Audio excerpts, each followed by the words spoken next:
Live from the fall of the Roman Empire, it's the New York Hardcore Chronicles Live. What's happening, everybody around the world? It is Sunday shout out day. Get your shout out on. Come on now. So my dad always says, it's the fall of the Roman. I tell you, it's the fall of the Roman Empire. You know, you'd be like, I saw two guys holding hands in the street today. It's the fall of the Roman Empire. Yeah. So the old school Bronx mentality there, right? What's up, Brian? What's happening in Ireland? What's up, Robert? Joe Frank. All right. The gang's all here. What's up, Pepe? All right. Listening from Hampton Beach, New Hampshire. Isn't that where the Hampton? Isn't that where the casino is, where bands play? Michael, Hampton Beach Casino, is it called? Gajewski, what's happening? Are you Polish or are you Russian? What are you, Gajewski? You know, what's up, Hegs? It's the sign of the apocalypse. It's the fall of the Roman Empire. I tell you. It's probably right, you know? Yep. What's up, Larry Kelly? What do you say, brother? Oh, Johanna. Wow. Must be a slow day over there if you're watching this Fakakta show, huh? Oh, Steve Malibu. All right. It's like that today, huh? All right. All right. Good, good. Yep. Yeah. All right. Hey, you know what? Let's talk about.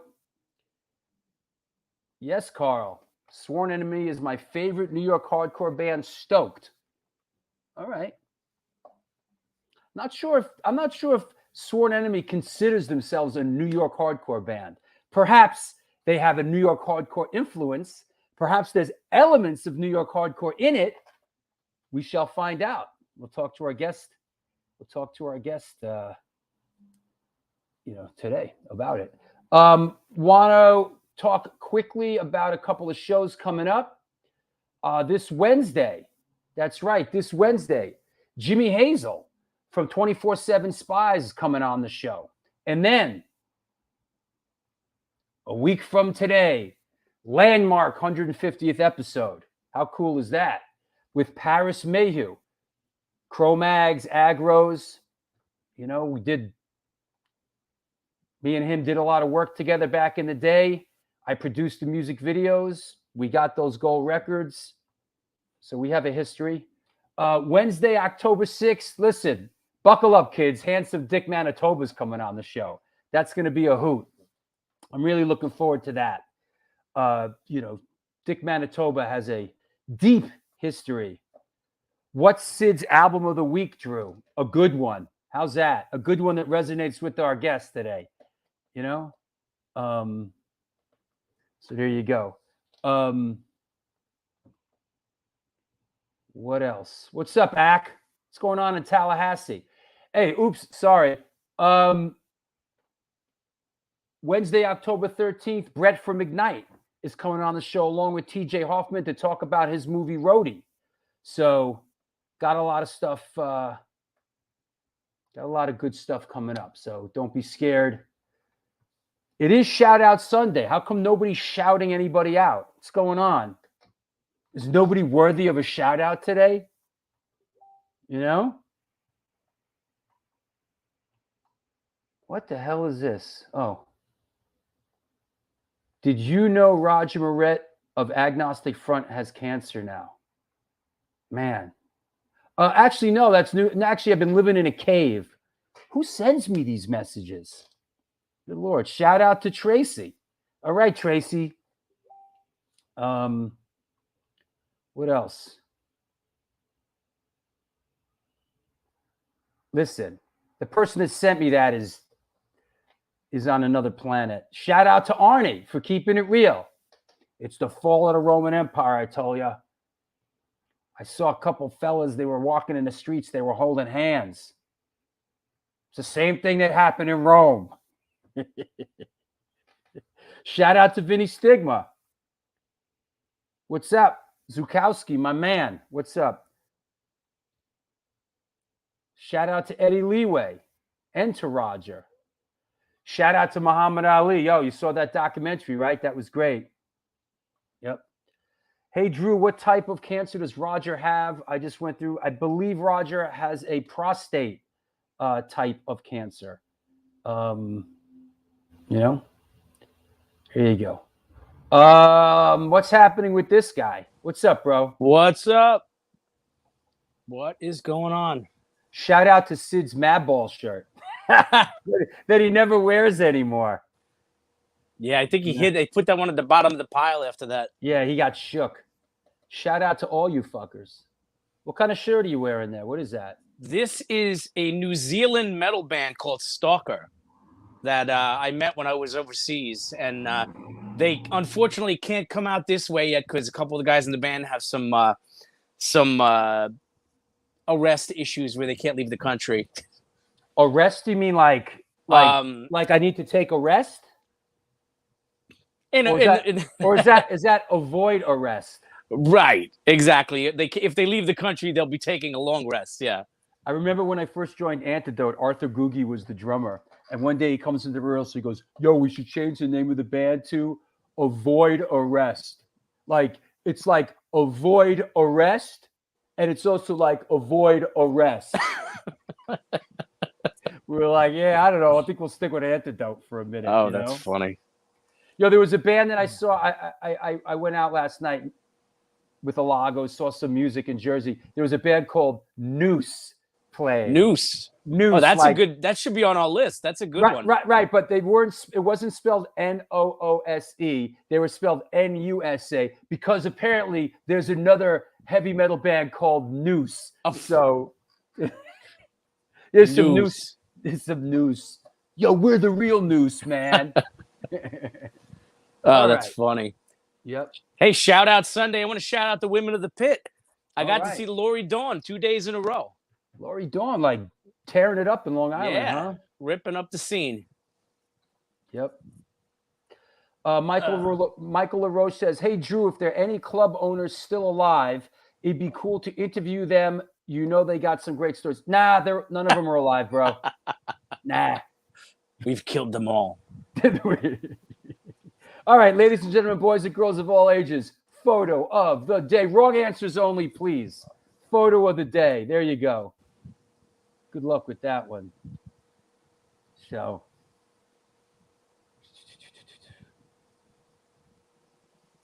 You know what? This is true. Outer Limits should be on the list of bands. Outer Limits. Outer, I like that. Where is my list? I gotta find my list. The Outer Limits. Where is the list? When you start talking, I'll find the list. I have it right here. All right. So what do we got here? Is it Craig Ahead doing backups? Is it Refused? Is it REM? Is it Bruce Willis? I see the Bruce Willisness. Is it Phil Collins and the Pussios? Yo, did you see any of that Genesis footage? Oh man, he looks bad, dude. What are they thinking, man? I mean, I'm sorry. Listen, I'm not gonna rip on Phil Collins any more than I have. But yo, they practically he's like a corpse out there. He's like it's like Weekend at Phil's. Bro, what are they thinking, bro? That's fucked up. Is it Phil Collins? Is it Smashing Pumpkins? Is it Billy Joel? Oh. Is it Bill Burr and the Beats? Is it Venom with Rob Halford? That's a good one. Imagine that. Venom with Rob Halford. Here's another shot of the same show. Boom. Boom.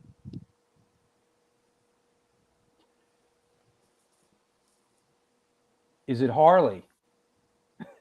Is it Godsmack? Is it Venom? Venom's getting love today. Is it the Joe Perry Project? The Gray Streak. What you know about that, the Joe Perry Project? Let the music do the talking. Is it Captain Kojak and the Interrogators? Yo, Ozzy from the High and the Mighty. Wow. Whoa. What's up, Ozzy? Yo, Ozzy played drums in the High and the Mighty. That's right. Is it Sammy Hagar? All right. Is it Wasp? Is it good one, Sid? Is it the Jimmy Crespo experience? Ah, look at that. That's all right. Funny, not funny, funny. All right. Okay, let me see. You got one more? And yeah, we'll I think we got one more in there. let's see what else we got. Well, this dude was a part of it. Here, we'll do this one again. All right. Right answers only, please, you knuckleheads. Right answers only. Ah, there's a good Yeah. one. Joe Perry Project for the win. Let the music do the talking. Vroom, vroom, vroom, vroom. Yo, Joe Perry Project put out some ripping friggin' records. Yeah, they did. Man. Yeah, they were great. All right. Is it I Was There? What's up? We are I Was There. That's not bad. Odd name for a band. Is it Metal Allegiance? Is it Alex Skolnick and Mark O? Is it Metal Allegiance in Patchogue? All right, we're rolling now. Is it Metal Allegiance? Is it the gluten-free motherfuckers? Yeah. Is it Metal Allegiance? What is it? It is Metal Allegiance. This is actually, I love when the picture of the day is literally like still warm from the oven. Like I was up this morning doing the photos. This is last night at the Stereo Garden in Patchogue. And it was Metal Allegiance, which this time around was Phil Demmel on guitar, Alex Skolnick on guitar, Mike Portnoy on drums, Mark Osegueda from Death Angel on vocals, and John Bush from Anthrax and Armored Saint on vocals. And that particular picture is an additional guest who just happened to live in the area, and that is Mark the Animal Mendoza of Twisted Sister. And he jumped up, and they did Tear It Loose from the first Twisted Sister record with him. And that was kind of a surprise, which was really cool. And also, it should be mentioned that the opening band is a band called Kill Code, which if you haven't heard, you should definitely check out. They're kind of like local heroes around here, you know. And Isn't this dude a Long Island dude? Oh yeah, Mike Portnoy, Right? Dream Theater are right from 20 minutes from here. That's where they came out of, and I mean, he's pretty much a drum legend at this point. He's a monster. I'm not sure if I hate Dream Theater or not. I'm sort of like, do they suck and I hate them, or are they great? I sort of don't know, and I kind of don't really care. He's been out of the band for a bunch of years now. Right. He started the band. Right. And then, he's one of these guys that's in 9 other bands at the same time. He's a pro. But he's just a beast of a drummer. I mean, like, he's an insane drummer. Right. And there it is. It really was a tremendous show. And every year they do these. Oh, I didn't even mention Mark Mengi on bass, who's the creator of Metal Allegiance. Yeah, I was wondering, like, I was looking at this and I was like, Mengi? Yeah, like, who's Mengi? He used to work for like Hardkey and Samson and all that, and he created. It used to be called the Metal Masters, and they would do it every year and have like an all-star cast. And it just became this thing where they started writing originals, and they put an album out, and it's kind of cool. Like every year, people will jump on and jump off, and and they do stuff from all their bands. All right. And I was. And Bush seems to be always involved in that, right? Not always. No, this was the first time. I mean, I think he might have been there before, but Phil Anselmo's been a part of it. Oh yeah, right. And what's his name? Alex Skolnick is always involved. Yes, in it, right? Yeah, he's another tremendous musician. I mean, and to me, honestly, John Bush is what drew me in because I'm a big fan of his era of Anthrax and Armored Saint as well. And he really just crushed it. He's so good. And by the way, I found the list. And the list is as follows. These names, any of these band names are available for licensing through the New York Hardcore Chronicles Live. Baseboard Heat, Retroactively Mad, Ancient Inquisitor, Hit by a Truck, Gluten-Free Motherfuckers, William Hebrew Park, Army of Jocks, I think that's my favorite army of jocks. That's great. And now, Otter Limits, spelled Otter, the Otter Limits. So there you go. All right, man. Well done. Then. Yeah, it was a good one. You want to shout anybody out? Oh, you already did that, right? Yeah, shout out to ladies. Shout out Lori Dawn, Ron Grimaldi. Got to hang out a couple nights, and all right, a lot of good people. Enough Long Island. Enough Long Island for one show. Actually, our guest is from Long Island. Is living in Long Island. That's right. So. That's right. So, all right, I'll talk to you in a bit. See you guys a little bit.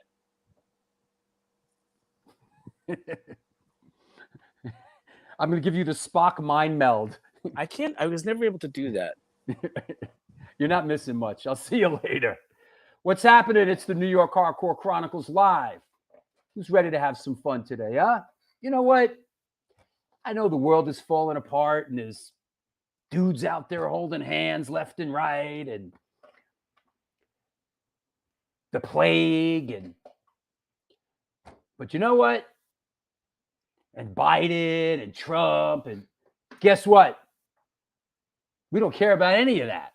We're here to talk about the tie that binds us together, music. And we are sponsored by the Texas Silver Rush, Chain Reaction Records and Skateboards, DTFM Vinyl Distro, Chacho's Tacos, New York Hardcore Comics, and since 1992, Generation Records has been a mainstay of the New York metropolitan area music scene. Today, they offer a diverse selection of new and used rock, jazz, indie, hip-hop, punk, hardcore, metal, blues, soundtrack, and reggae LPs, as well as T-shirts, posters, and other merchandise.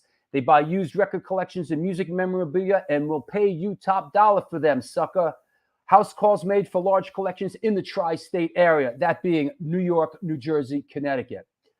Call or email generationrecords@gmail.com and follow them on Facebook or on Instagram. Also, what's up with the Organic Grill? It's a vegan restaurant located at the East Village of New York City at 123 First Avenue, featured in New York Magazine, New York Times, and Veg News. Their dishes have won numerous awards, including Best Veggie Burger, Goddamn Electric. They make their own cheeses, sausages, and burger patties. And every dish on the menu can be made gluten-free. This year, they're celebrating their 21st anniversary, and they're all about having a great time while enjoying amazing clean food. They have now fully reopened for business and look forward to seeing you. Get in touch with them and order some great food at www.theorganicgrill.com. You know what? I want to shout out, it is Shout Out Sunday, all right? I want to shout out, it's a little self-serving. Let me clear the deck. But I want to shout out one of my best friends, a bandmate, guy I love very much. Want to shout out Tristan DeGraves, who took second place in the Tanner Skate Jam 40 and up ramp division the other day. My man's in his 40s. He's a skateboard fanatic. He took second place. Got a handful of money. Got the gelt. He got the gelt. Here's a shot of him doing it. Big ups to Tristan DeGraves. There you go. Here's a guy. I got a guy in my band who actually skateboards and doesn't walk around wearing skateboard gear and has never even been on a skateboard. This is a guy that's actually out there doing it. So good for you, Tristan. It actually ties in with, strangely enough, we just, here we are. This dude, here we are on his ramp in his backyard. We just shot a video there. Antidote NYHC just shot a video there. And that's being released soon. So is there another one? One more picture while we're at it. Yeah, here it is. Jeff Pliskin directed it. Raised Fist Propaganda. Should be coming out in a week or so. There you go. There we are out on the ball field, doing it up. So look out for that. Look out below.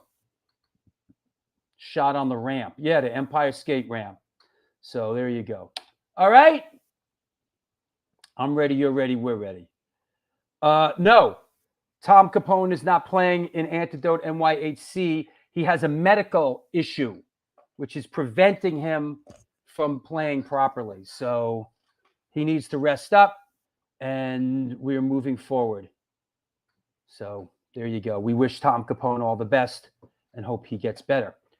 That said, let's bring our guest on. Let me get it all together here. Are we ready for this? Here we go. Today's guest is an American singer-songwriter hailing from Woodhaven, Queens, in the great borough of Queens, New York City. He is known for over 25 years, 8 studio albums, and many tours as the frontman for the hardcore crossover thrash band Sworn Enemy. Please welcome, coming at us from Franklin Square, Long Island, Mr. Sal "Enemy" LoCoco. Hey, what's going on, guys? How you doing, Drew? I'm good, buddy. How are you? Good. Glad to be on the show, man. Thanks for having me. My pleasure, man. Thank you for coming on. How's things? How's things out in Long Island? What's the latest? How's things in a year and a half since the Roman Empire started falling? Well, I think the Roman Empire is starting to build itself back together now. All right. Things are getting a little bit better out here. I mean, I can't speak for the rest of New York. Obviously, you see, you hear about things with the city where you have to show your card to be vaccinated to go to like restaurants and shit like that. But I mean, out here, it's all good. You know, people walking around. There's a lot of people walking around without masks out here, going to the restaurants, going to the mall, stuff like that. It's more of a choice now if people want to wear one. Yeah. Basically, I mean, I still do some places. I still wear a mask because I still don't feel a little comfortable. But it is what it is. It's definitely getting better, though. You can see that. That's good. What's going on, Andy? I guess out in Long Island, it's a little more spread out. I'm here. I'm here right in the city. I live in a big building surrounded by big buildings, and it's kind of a different world over here. For sure. What happened when the pandemic hit? Did you guys have shows booked? Did you have to cancel stuff? What happened? I mean, it just worked out for us perfectly that we didn't really have anything booked at the time. So, I mean, we didn't have to cancel anything. It worked out good. That's great. But, I mean, our first show was this year of August 14th. And it was like, Christ, it was 2 years before I actually played the show. The last one was in September of 2019. Holy mackerel. Yeah. So because we didn't line anything up. And then all of a sudden the pandemic hit. And then it's just like, it took literally like almost 9-10 months before actually seeing anybody in the band. What was it? Didn't you guys have a bunch of shows lined up with Anthrax, or is that something that's upcoming? I mean, I think that was being talked about. There wasn't really nothing concrete or anything like that, but we were working on a lot of things at the time when it hit, and it all got put to the back burner. There was nothing you can do. It's just wait until the pandemic is done. Yeah. And you didn't see any of your guys for like a year and a half. It hit March. That's when the lockdown happened, and I didn't see nobody till December. That was the first time I think I seen somebody, because we were doing a live recording to help out Kingsland. We did a live thing, like a Facebook thing where people could pay to see. And that was the first time we actually got together and jammed, was in December. So it was like crazy, not seeing anybody for that long period of time. People in your own band, Yeah, I hear you. Yeah, it's crazy. Yeah, it's a weird thing because there was a lot of isolation, and yet I started doing this show. So every day I'm here, hey, what's up, around the world? And it's like this weird sort of thing. Like I'm totally isolated, and yet I'm talking to people all over the world. It's sort of a little bit of a. Well, that's the great thing about technology, though, right? I mean, we could do things like this, and you're in the city, I'm in Franklin Square, and it's great. It's like you're right next to me. Yeah, absolutely. So tell us, how did you come up? Where'd you grow up? And did you grow up in a musical household? I grew up in Woodhaven, Queens, New York. My grandfather, he actually used to dabble with, he had this little Casio synthesizer, and he used to play with it all the time. And my aunt, she used to be able to play it too. And they didn't know music per se, but they had a good ear for hearing it, and they could play it because they knew it was in their head, so they could just figure it out. Like, so I guess I kind of grew up in a musical family, but my mother, she doesn't have a lick of music in her bones.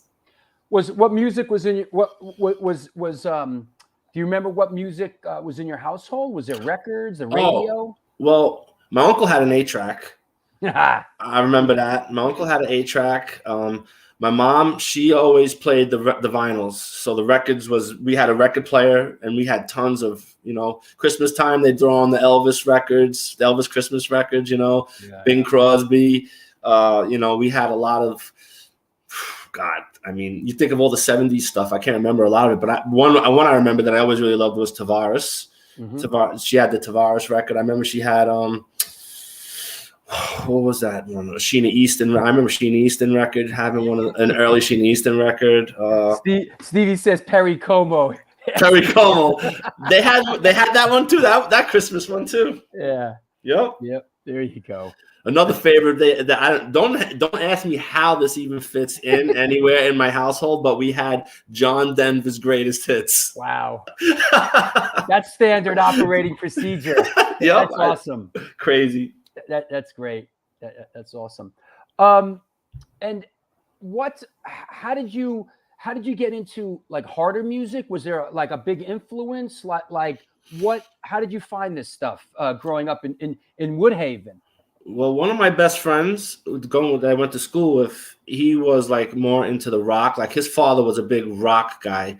So he kind of like went towards the Iron Maiden, Judas Priest thing, and I was like, I seen this. He had like this bumper sticker on his loose leaf. If you remember, you remember loose leaves, right? Oh, hell yeah. So he had this Defenders of the Faith bumper sticker on his loose leaf. And I'm like, wow, that's a cool looking. What is that? I never heard of this before. Right. He's like, yo, I just got this. It's a great record. Check it out. Listen. So he gave me the cassette.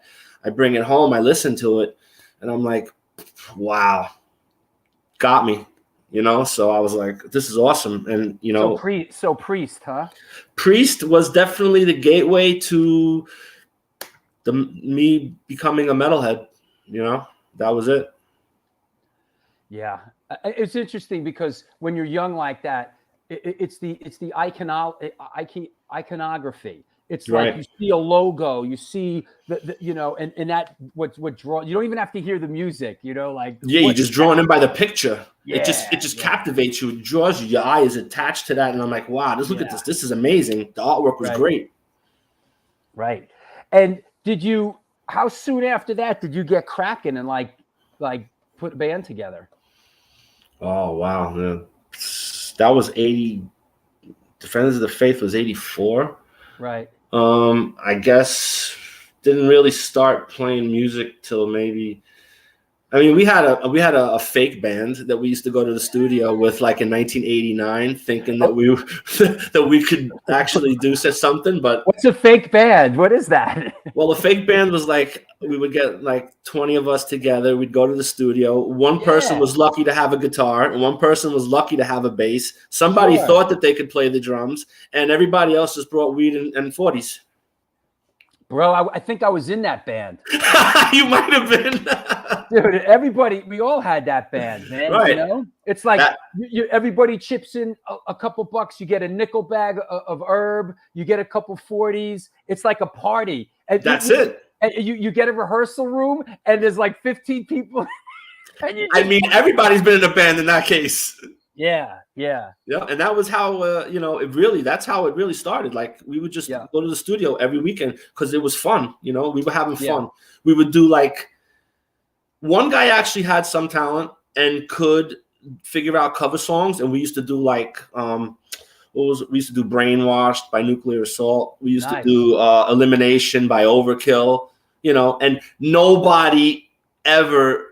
Like I hung out with some people that were like too stoned to even know what the hell they were doing in life. So they Right. couldn't figure out anything. So I was like always into music and lyrics. Like Right. I knew the lyrics to I could cover everybody's So songs. right away, like you never picked up an instrument. You were like, I'm the singer. I'm a singer front guy. Right off the bat. I see. That wasn't what I wanted to do. Like I Right. actually liked the drums. I liked the drums, but I was so like couldn't play the drums. Yeah. So, but I knew the words to all of the songs that these guys are playing, and it would be I would just sit there and watch them play all of these songs, and I'm like, is anybody gonna sing? And they're like, well, if you know the words, why don't you go sing? I'm like, okay. So I did, and that was it. That's how it started. Now, this wasn't Downfall, was it? Did I lose him? Oh, I think I might have lost him. All right. I guess it's break time. All right. I'll take advantage of this opportunity. This is the New York Car. Oh, there he is. You back? Yeah, I'm back. Sorry, I don't know what happened. Yeah, we lost you for a second. Was this Downfall? No, this is even before Downfall. This is going back to like a band called Corruption. Wow. Yeah. And then so this goes on for a while, and then eventually you form Downfall. How does that come about?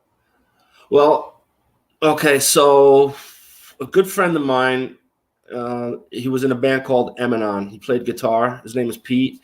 He said that I know this dude who I'm teaching how to play guitar. He's really good. He's into hardcore. He's into heavy stuff, and I think he would fit perfect with you, with the stuff that you like. So he actually introduced me to Lorenzo Antonucci, who became, me and him hit it right off the bat. And we started playing together. You know, we started little by little building up pieces. And another, like a childhood friend of mine, Mike Raffanello, we got him in the band. He was the rhythm section of Sworn Enemy. And from there, that's how we started building it up. We formed Downfall. That was the original. Us three were in Downfall. So that was like 95. Did Downfall play out? Yeah, we played Charles Park, and it was a disaster. Yeah. At the time, Lorenzo used to like to consume a little alcoholic beverage a little bit, and I think it took him probably an hour and a half to tune his guitar. Yep. So we kind of, it was very odd just sitting up there waiting for him to tune the guitar for an hour and a half. It was funny. So yeah, we really didn't play much. We weren't ready to play, but we would play like this local place in Queens in Jackson Heights called Castle Heights. That's where we got our first gig. Was actually that year. It was 95. Downfall played Castle Heights? Yeah, that was the first time we've ever played a show. We got in touch with Kevin because we had a mutual friend that played there a few times for him, and they said sure. So they put us on a bill. I remember it was I think it was actually I think the day Biggie died. Was it the day Biggie died we played? I think so. Yeah. The day Biggie died, we played there, and that's how I remember it that well. Now, eventually, Downfall, you guys changed your name to Mindset, right? Yes. What brought that about? Well, it was like we had issues in the band that, we had a drummer that awesome guy, great dude. He was a jazz drummer, but, he could only do hip hop beats on the drums, and it wasn't enough. I mean, you gotta expand. You can't just do hip hop beats like you. Okay, so we could do these kind of guitar riffs with that, but what about when you want to play a thrash riff and you need to do drop, he couldn't do it. He couldn't hack it. So I actually left during the Downfall. I left the band because I'm like, I can't do this because we're playing one style of. You guys are writing riffs based on what the drummer could play, and it didn't really work for me. So I left. the band folded. They did nothing. Me and Lorenzo stayed in contact. We hooked up again. We got back together. Then we did Mindset, and we had a different drummer thing. And then that's when things started going well. We got this a friend of ours from the neighborhood as well. He used to play in a band. I'm not sure if you heard of them. They were called Fear of Life. Mm-hmm. And they were like big around the local scene. They used to play Bond Street a lot. And we got this Paulie Wallmaker from Fear of Life, and he started drumming for us. And that's when things started to go in motion. So exactly, we started playing shows like that. Explain to us what's happening here. It looks like everybody is around in a horseshoe looking at people dancing in the middle. The famous horseshoe. That's it. Now, I think you and I looked at this. We identified this as Castle Heights, in fact, right? Right. You could tell by the sconces on the wall on the right. So, but this is Mindset at Castle Heights. Fun place to play. One of my favorites. Always. And you guys played there a lot. Yes, we did. Yeah. And here's another one. It's another shot of some of the fellas, I guess. Boom. How about that? Oh, yeah. See? Lorenzo on the right. Kevin Scandato. He's got his arm around Kevin. That's Mike Raff next. That's me with the San Jose Sharks jersey all the way on the left. And that's Jimmy Sagos in the back, our bass player. And this is probably Castle Heights as well, right? That's 100% Castle Heights right there. Let's talk about Castle Heights a second, because it's interesting. It's an interesting place that doesn't get talked about a lot. And you're right. It doesn't. It doesn't. And Castle Heights was responsible for really sort of incubating a whole bunch of bands that went on to do a lot of things. And give us a little perspective on like what the Castle Heights scene was like and what bands kind of came out of there and who was a part of that family. Well, you had bands like Irate, Everybody Gets Hurt, Billy Club Sandwich, Sworn Enemy, Mindset at the time. And, it was like everybody who was there every weekend. It was like such a family place, everybody knew everybody. Even the bands, everybody would come down. Everybody knew Kevin. Everybody knew John. Yeah. I mean, and there were so many people that came through and wanted to actually play Castle Heights. Like All Out War used to play there all the time. I've seen Blood for Blood play there. I mean, Sub-Zero played there. Marauder played there. I seen Crown of Thorns play there. Everybody's played there. And it was such an awesome vibe there. Like Frank, the owner, he was a great dude. All the bartenders were awesome. Kevin's awesome. John, the doorman, was awesome. It was always a great time there. It's like I would just go there, even when there wasn't shows, just to hang out. Now, Castle Heights sort of developed a reputation for being like a pretty rough and tumble place. Castle, it got the nickname Castle Fights. I guess, but I never really seen it. I always thought it was just, it was cool. But I've seen a lot of fights outside of Castle Heights at a lot of other shows. I mean, you could really say any place had. I mean, anytime you would go to a show, there was, there was a fight. You go to Coney Island High. I can't tell you how many fights I've seen there. Wetlands, how many fights I've seen there. Bond Street, how many fights I've seen there. Every place had a reputation for fights. It depended on who was playing, I think. Yeah, right. Well, it depended on who was playing. Billy Club Sandwich, Marauder, Sub-Zero. Well, yeah, I mean, it has Is that right? potential. Mike says Hatebreed played there. Is that yes, right? And Kevin asked me to work that night. I worked security that night when Hatebreed played there. Good friends of mine, opened up the show. Wow. Yeah, it was a great.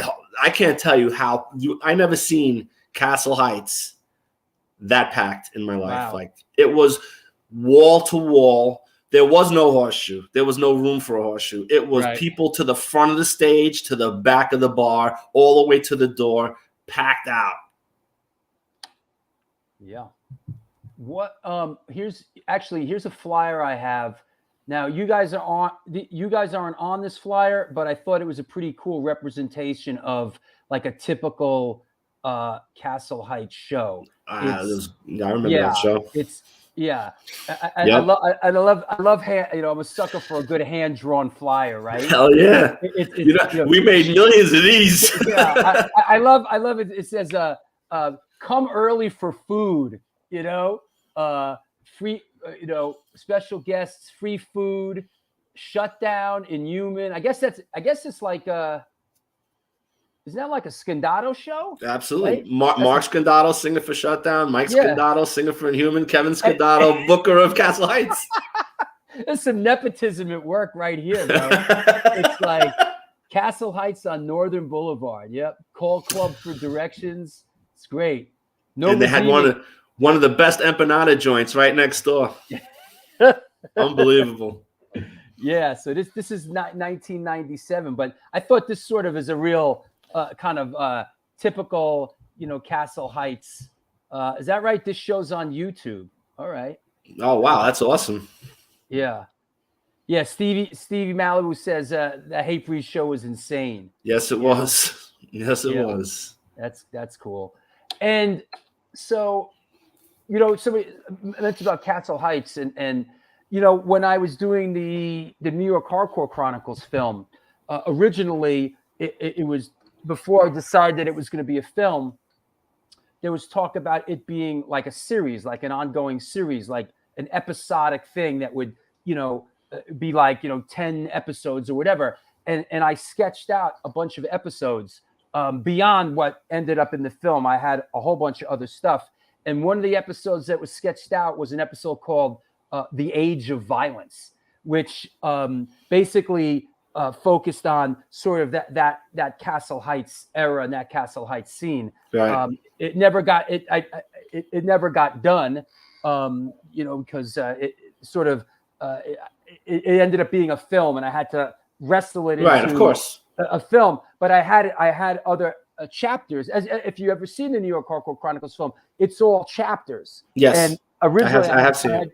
I had 20 chapters. And in the end, I sort of went through the 20 chapters and said, okay, let's do this one, this one, this one, and this one. Right. But, it's hard to pick and choose. Yeah. Yeah. Yep, for sure.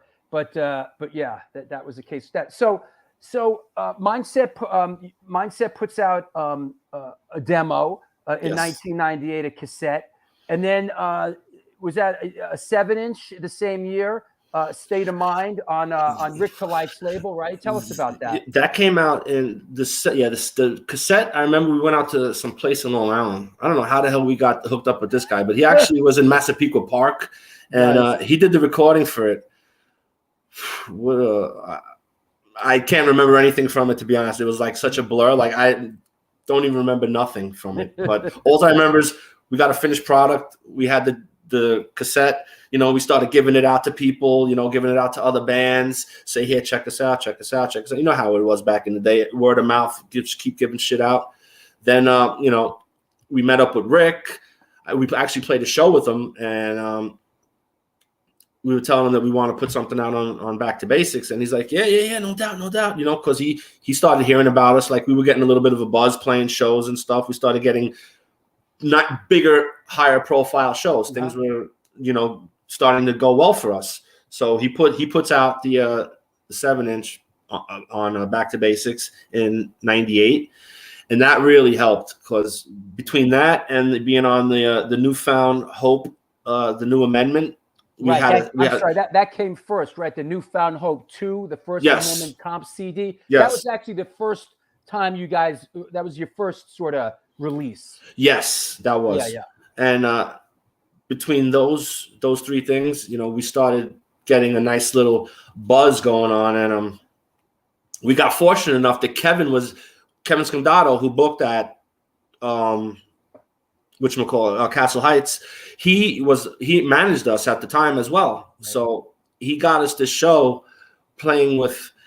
It was Hatebreed, Shadows Fall, Diecast. I forget who. There was one other band I can't remember, but it was in Brockton at the 1-to-1 Club, and we gave Jamie. Well, actually, I didn't have nothing to do with it. Lorenzo and Raph went up to Jamie and spoke with him and say, we want to put out would you put out an EP of our, we got some music, we'd love to be on Negative Outlook. And we were still, were you still Mindset? We were still Mindset at this time. We were playing under the name Mindset. Sure. And he was all ready to do it. We had artwork done with Mindset, everything. And all of a sudden, out of the blue, out of nowhere, I get this call from a band called Mindset. And they're like, yeah, you're going to have to change your name or we're going to sue you guys. I was like, wow. Unbelievable. After all of this time, like we've been playing under the name Mindset for 3-4 years now. Now you're going to call us? It's like. And where were they from? They were from Virginia Beach, I believe. And I'm sure you never heard from them again. Once you did they never. ever do it? Never, right? Never heard from them again. Once we changed the name, and I never even seen a tour poster with them. Nothing. Never heard from them again. But regardless of whatever the case may be, I mean, we wound up getting, in my opinion, I feel a better name as Sworn Enemy. I feel that more people like see that name and would be like, yeah, that's such a much better name, and that's what I think anyway.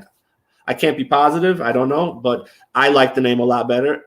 And Jamie liked the name a lot better. And Jamie was willing to put out our Negative Outlook EP with the name Sworn Enemy, not with Mindset. He's like, he didn't want to have any lawsuits against him. Yeah, well, that's the way it goes. Here's a flyer. I like this flyer. It says, this is from up in New Paltz. Oh, I remember that. Cabalooza. Cabalooza's in New Paltz, and it's Sworn Enemy, formerly known as Mindset. Yeah. So yeah, I had a little disclaimer in there. Yeah. So this is Because the only reason we were doing that is because people started recognizing us as Mindset, and people started knowing the band. Like I said, we were starting to get a little bit of a buzz going on, and right. All of a sudden we just changed our name, Sworn Enemy, and people had no idea who we are. So we had to make sure that we started putting all the flyers saying formerly known as Mindset and Mindset, Yeah. But, I think it's safe to say, just my perception, you guys always had a pretty strong work ethic. I mean, you guys would always, were always out there, doing work, putting in work. Always. Playing wherever you could. I mean, and we never turned down a show. Ever. we never turned down a show. If somebody wanted us to play, we would play. I mean, if we were able and could, we would be there. Like Jamie would call me like on a Thursday night. Yo, check it out. We're playing Myrtle Beach tomorrow, 9:00 in the morning. Can you make it? Okay. I'm like, okay, guys. Look, Jamie just got us a show tomorrow morning. We got to be there at Myrtle Beach at 9:00 in the morning. Can we make it? Okay. Something silly like that. And we would do it. Like we would run to the van place, get a van, rent a van. That's awesome. And just boom, we were in Jacksonville, North Carolina tomorrow.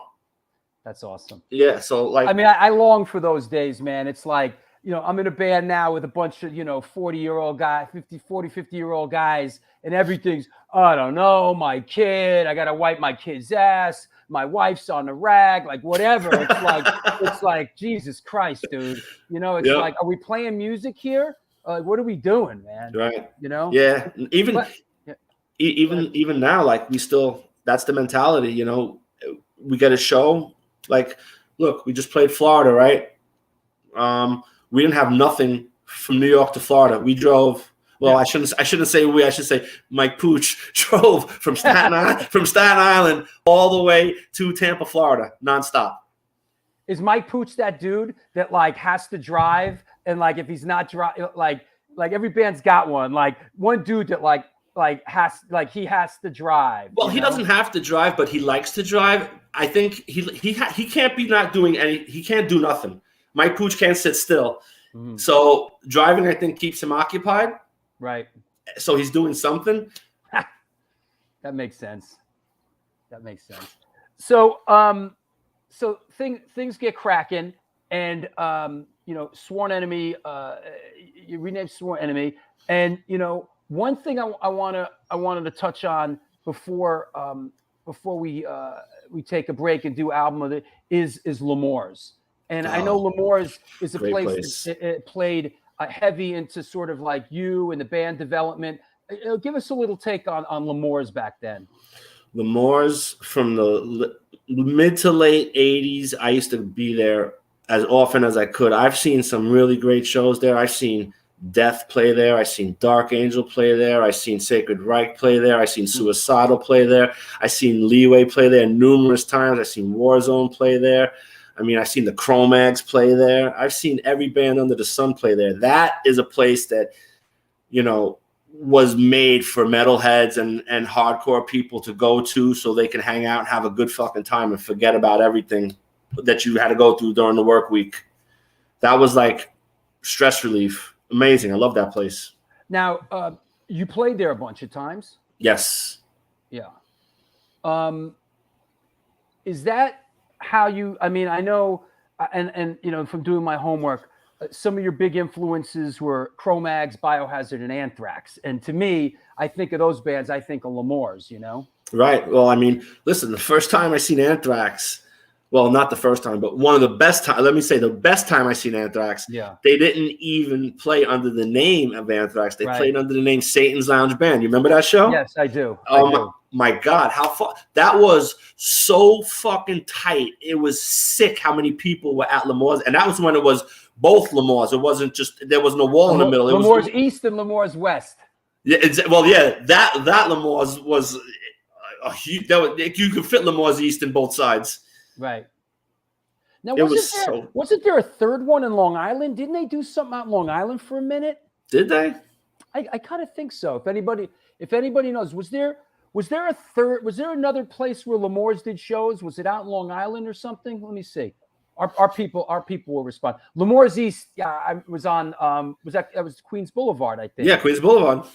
Actually, it was right near where Blackthorn was. Yes, exactly. And they actually, I mean, not for nothing, they did it. Staten Island. It was Staten Island. Ah, there you go. Stevie Malibu knows. Yeah. Malibu to the rescue. No. Oh, another one. L'Amour's Far East in Comac. Wow. Yeah. Holy shit. See, I didn't even know that these two L'Amours existed. Hey, shouting out Mike Valente. Brick by brick, baby. Hey, Mike, how you doing, buddy? Hope you're doing well upstate. Yeah, we know L'Amour's East was in Queens. That we know. And Sal Marino. Yeah, Staten Island was another place. Yeah, but yeah. So yeah, L'Amour's was was the spot for those years, and another place that really percolated and incubated certainly bands like Biohazard and Marauder and stuff like that. You know, that was like when you think for me personally, when I think of L'Amour's, I just think of Biohazard's home. Like every show that they ever played there was. Yep. Listen, Drew, you may say Castle Fights, but when Biohazard played L'Amour's, oh my God, the beatings and the murder that went on in that pit was unreal, like nothing I've ever seen. I know. It was crazy. Like it was. You go to L'Amour's, you have to like get ready to like defend yourself. Not only that, but like. For a short period of time at L'Amour's, like when I would go to like the Biohazard shows, when I first started seeing them, I had long hair. I was actually afraid sometimes. Like, you know, it was scary. Once I shaved my head and I became like this, it was no problems anymore. Yeah. Yep. Crazy. Is that right? Evan worked the door for a while? Oh shit, did he? I didn't even know that. Here, Paulie says, I went to Biohazard's record release party at L'Amour for the first record. Yeah, that's a classic. Classic. That's a classic. Hell yeah. That first record. Okay, so let me take a sponsor break, and then we'll come back and we'll do album of the week with Sid. Sounds good. All right, see you in a minute, buddy. What's happening? This is the New York Hardcore Chronicles Live. Good to see everybody out there. Shout out Sunday. We are sponsored by New York Hardcore Comics, The Organic Grill, the Texas Silver Rush, Chain Reaction Records and Skateboards, Chacho's Tacos, Generation Records, and DTFM Vinyl Distro. It's a record store that specializes in underground music. Go figure. Punk, ska, hardcore, metal, and more. Located in the heart of Fargo, North Dakota's Industrial District. Shop in person or online at www.dtfmvinyldistro.com, where the motto is Hail Satan. No, actually, death to false metal. Also, come on now. Located in Corpus Christi, Texas, Chacho's Tacos opened their doors in 2001, home of the almighty Chacho's Taco. They cook up an incredible home-style Tex-Mex food, and this month they're celebrating their 20th anniversary. They've been supporting underground music since the beginning, and in their own words, we ain't stopping anytime soon. Touring bands that play Corpus Christi, swing by and get a home-cooked meal at Chacho's Tacos. We got you. The underground scene will never die. It will never die. Please follow us on Facebook or on Instagram. How about the Texas Silver Rush is a jewelry design firm and boutique store located in the birthplace of the Texas country music scene in Fredericksburg, Texas.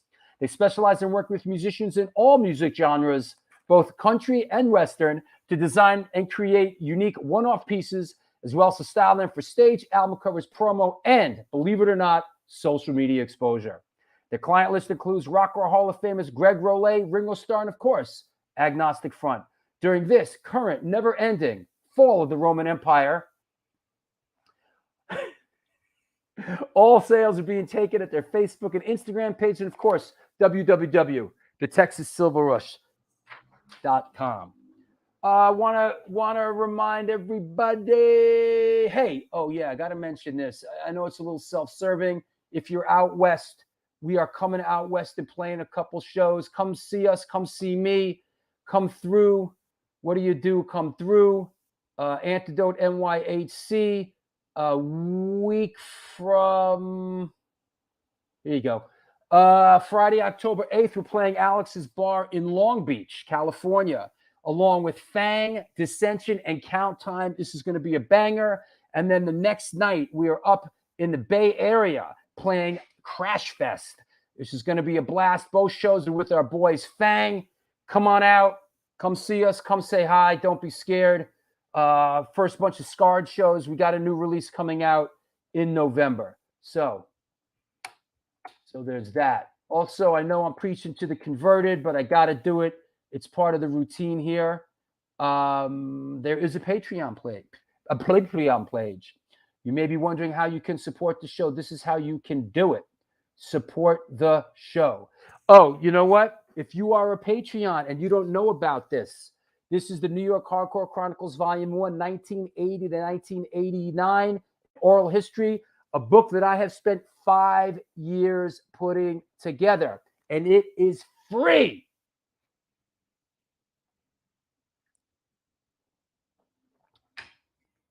Free for all you patrons. All you got to do is just pay for the shipping and give me your mailing address. So if you don't know this yet, if you're a patron, get at me with your address. It's shipping out in early November. 5 years in the making. This is an incredible book. It's at the printer now. So get with that program. If you're watching this in rerun, there is a subscription button there. Please subscribe to the Stone Films NYC YouTube page. There is a merch line. There's a merch line. Can I be a patron now and get one for free? Yeah, sure. Join Patron. There you go. Yeah, yes, you can. Just don't be foul and join Patreon for $2 and get the book and then cancel it. That's kind of foul.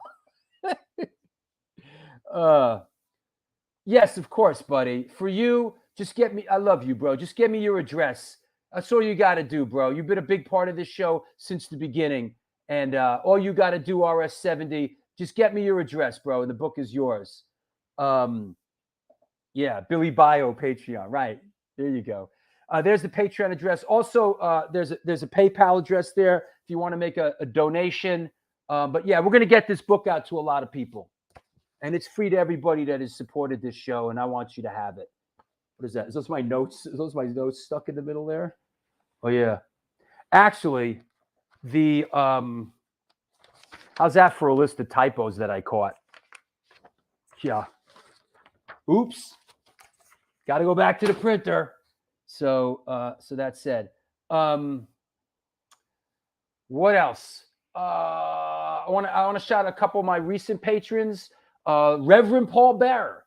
Thank you, bro. Welcome aboard. Appreciate the support. Dean Brooks, Kenneth Dutton, Rob Browning, Larry Kelly, my man. Lisa Fierro, Scott Gajewski. Is he Russian? Is he Polish? What are you, Gajewski? Goran Melian, Nick Disbella, Joe Frank, and Slimy Slim back in the mix. So thanks everybody for supporting the show. That's what makes it happen. That's what enables me to spend the time to do the homework and make these shows great. So there you go. Hey, there's a super chat, by the way.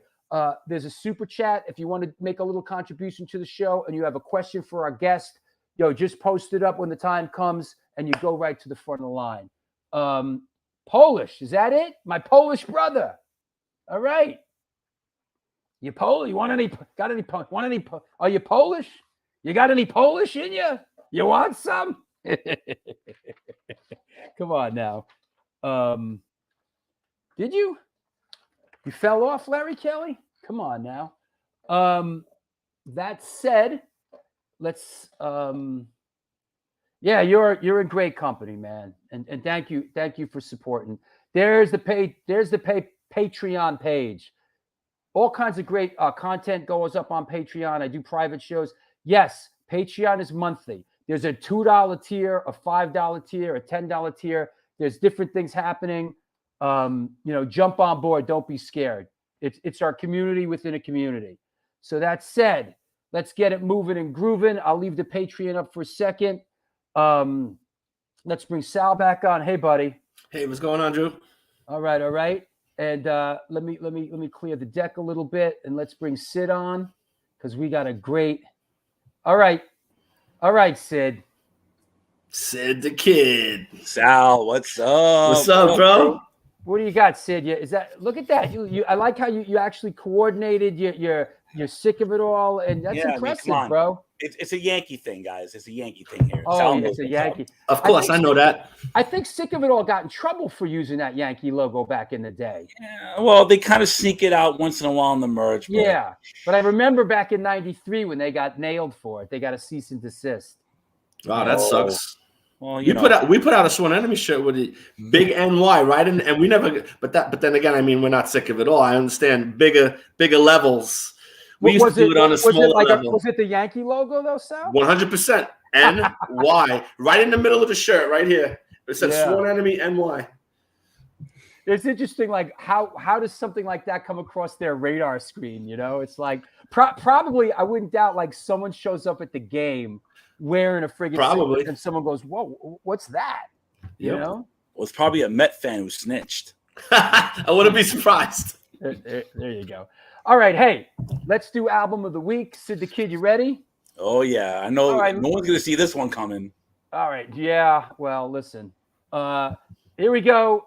Album of the week. Boom. There you are. Boom. Oh shit. All right. There we go. All right, Sid. Yeah. Sid, you're on. All righty. So today we're going to get this one of those invisible elephants out of the room. Obviously, what you see right here, and it wouldn't be no better way to talk about this album with our guest today than Marauder's first full-length album, which is entitled Master Killer. This was recorded and mixed at Normandy Sound, I believe in Providence, Rhode Island, by Tom Suarez, who also worked with Killing Time, Judge, Crown of Thorns, so on and so forth. We also can't forget that Paris Mayhew from said Cro-Mags also produced this album as well. The artwork itself jumps out, and you're wondering, who did the artwork for this? And I believe it was Brian Bucalato, if I'm not mistaken, and Annie Adolfson also did the photography for the album as well. When this hit in late '95, nobody, you thought it was going to come out. You didn't expect it till you really heard it. The New York hardcore scene was and always has been a violent place during the 1990s, especially when this came out. It got so real, between the metal and the hardcore fusions coming together. When it happened at the time, it was rougher, angrier, and more insane. The emerging genre of groove metal already took many notes from the scene. So it was only seemed natural for something like Marauder's album to arrive, which fused the two together. The bruising, chunky, combative influence of, Propane, early Machine Head, Sepultura, Helmet, Biohazard, minus the rapcore elements. It was just there when you heard it. And when you heard those riffs, they're so punchy, low, and loud. Even with having Jorge, this is his first time he was on with Marauder, like it just came right out of the gate.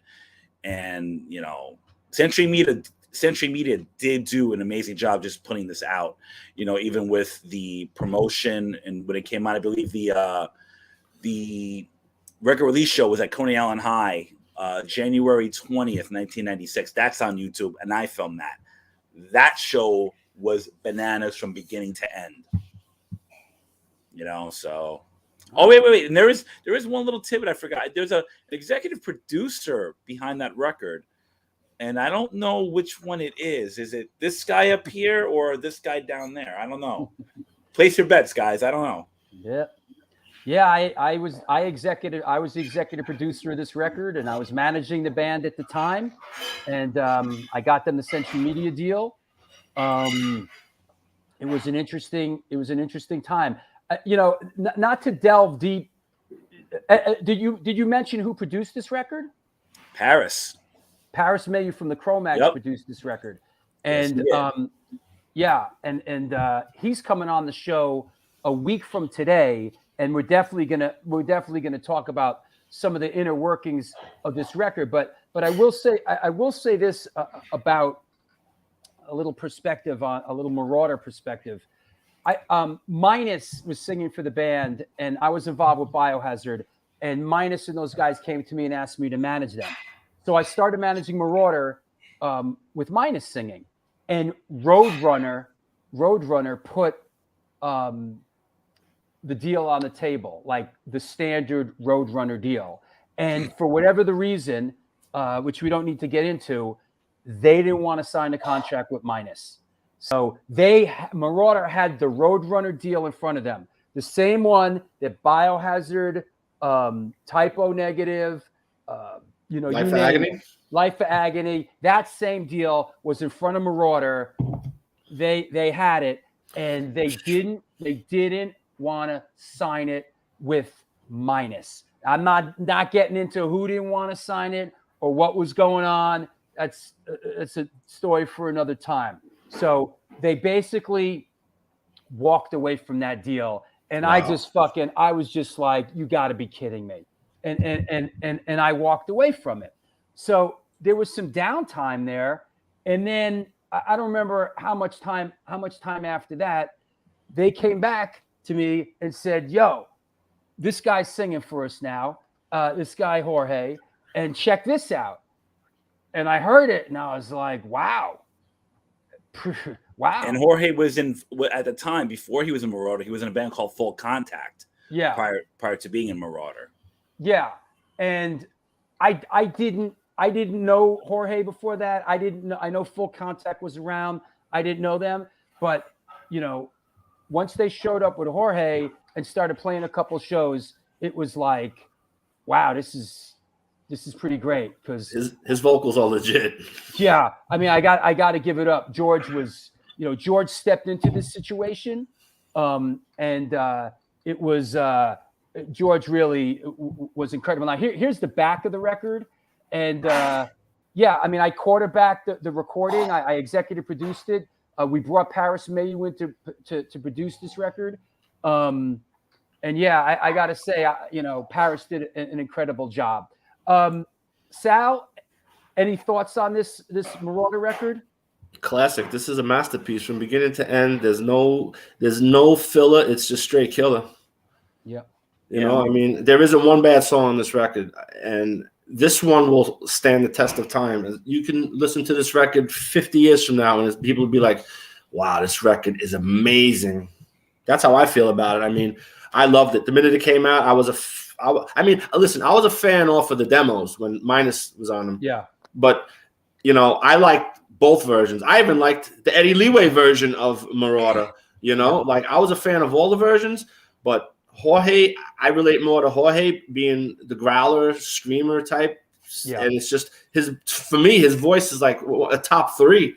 I put him in the same category as like a Phil Anselmo when it comes to the screaming, like the ability to just punch it, Those guys had an incredible run when that record came out. Absolutely. Century Media got behind them in a big way, and put a lot of tour support into them. They did 4 European tours. They really made a really good run at it, and they were a great live band. And I just want to say this about the record Master Killer. In my opinion, that one of the probably the biggest reason of why that record sounds the way it is and is as great as it is because Paris Mayhew produced it. And he produced it up in Normandy Sound, where the Cro-Mags did Best Wishes, I believe. With Tom Suarez. Yeah. So what Paris knew the studio, and he duplicated a lot of the recording techniques that were used for Best Wishes for this record. But we'll have Paris on, at some other point. But you know what? I got something. I got to show you guys, since we're on the Marauder tip for a second here. I want to show you something that that I found recently. Hold on. It's now, of course, I did this, but I got to be careful with this because I don't want to get flagged on this. But this is the Marauder Master Killer video, right? Now you see these dudes here, the Kung Fu dudes, right? Right? And that was part of the video that we did. And I just found this recently. This is great. I found this in my archives recently. Boom. Best wishes to Stone Films from the Tiger Twins. That's insane. These are the dudes that were in the video, the Tiger Twins. And this is that I think, obviously I think I got that this day. But these guys went on to open a school of I think I don't know if it's Taekwondo or let's just say a martial art. They have like a martial arts chain here in New York City. These guys went on to go do that. That's pretty awesome. Yeah, I found this in my archives. I was like, oh shit, that's pretty cool. And then Drew, I did have one last thing I wanted to say while you're looking for the photo, like just to, like go ahead. Cap up the rest of this album. This is a pile driving variety of early metalcore, especially potent with how it handles its aggression.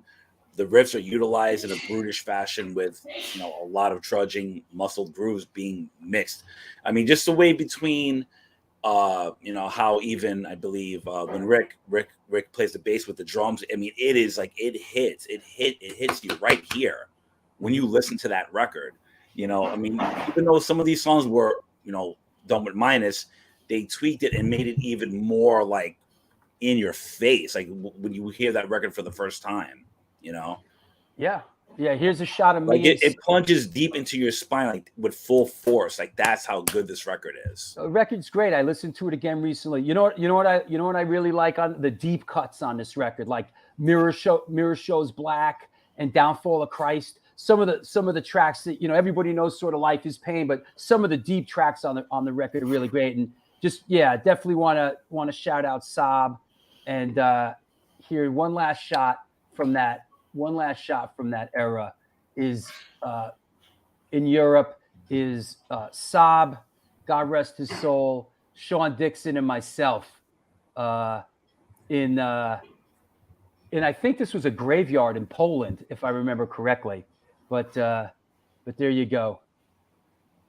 That's those were the That's days. pretty awesome.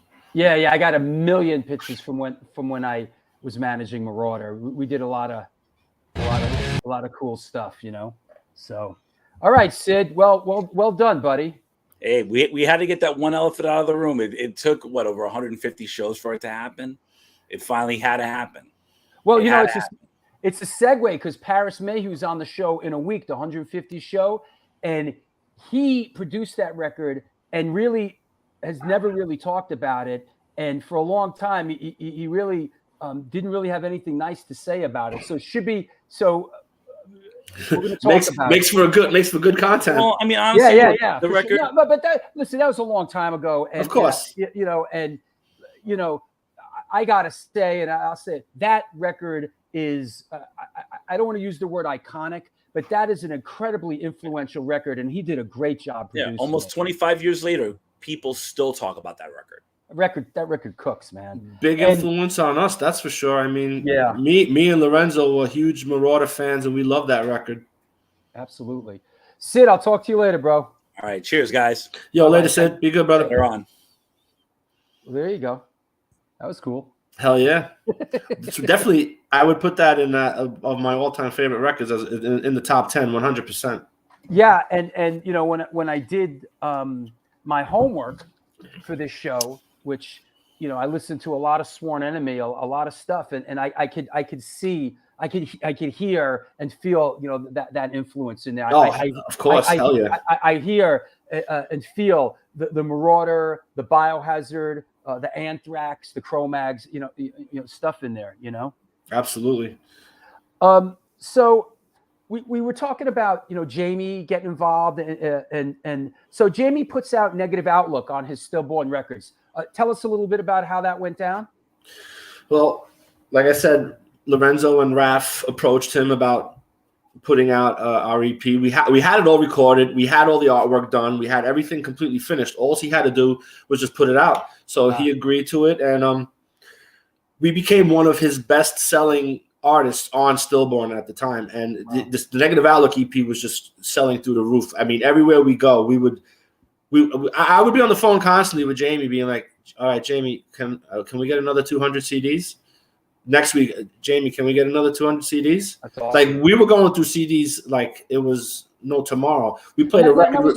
Was this a result of you guys out there playing shows and touring, like, or was it local record stores? Like, where was this demand coming from? This is from just shows. Like, we played a show with All Out War at the Met, the old Met in Rhode Island. Sure. And that we sold about 70, 80 CDs that night. We did a record release show. Jamie put us on. He played Deja One with Living Sacrifice. And we sold, I think, over 200 CDs that show. So it was just like, we couldn't hold on to them quick enough. They were just, at shows, they were just going so fast. It was incredible. And this was the CD era, correct? Yes. So this is what CDs, man. CDs mattered. Yeah, right? Yep. Yeah. That was cool. Yeah, I remember that like it was yesterday, man. Yeah. Unbelievable. And so based on the juice and the power of inertia of that, I mean, is that what brought you to the next record, as real as it gets? And tell us about, you know, what label put that out and stuff. Well, that actually wasn't the next one yet. The next one was, we did the live one at CBGB's, the Integrity Defines Strength. We did a 3-song. Oh, that had three new songs Yes. on it and live. Yeah, I'm sorry. Yes, that was the next one, and that was like the prelude to us getting signed to Elektra and putting out As Real as It Gets. Like, that's what helped propel us. The label really liked those 3 new songs, so it just seemed like it happened so quickly. Like, and I mean, really, none of it would have happened if it wasn't for Jamie. Like, Jamie really, he was the driving force behind this band. Like, he would constantly be getting us this tour, but, you know, he broke his back to get us a lot of shit. Like, he'd have to take other bands out for them to take us out, you know. So he really did a lot of work for us, and, you know, still to this day, I can't thank the guy enough. And I have nothing but great things to say about him. Everything he's done for this band has been amazing over the years, and much appreciative for everything for him, because he basically was the guy that got us signed to Elektra. If it wasn't for him, did you have management back then? Like, was there like a manager, or was it just sort of like Jamie's self-managed with Jamie? Self-managed awesome, with Jamie, and then awesome. Once we got signed to Elektra, like, okay, prior to getting signed to Elektra, No Name Management, which was Hatebreed's management, they took an interest in us because they seen what was going on with us with Jamie, and then they started managing us. They took us on in the official. Like, we were on. It was 2002. We were on tour with 6 Feet Under, a band that Jamie once again got us on tour with, and we had to miss a Portland, Oregon show because we had to do a showcase at the what's it called? The Whiskey. We had to do a showcase at the Whiskey for No Name Management. Come on now. No Name Management rented the place out for a day. There was about 8 or 9 of them, I think, from No Name Management in the audience. we're up on stage, set up, ready to play, and they told us, and this is what they told us. They said, "Okay, play," and we're like, "What do you mean?"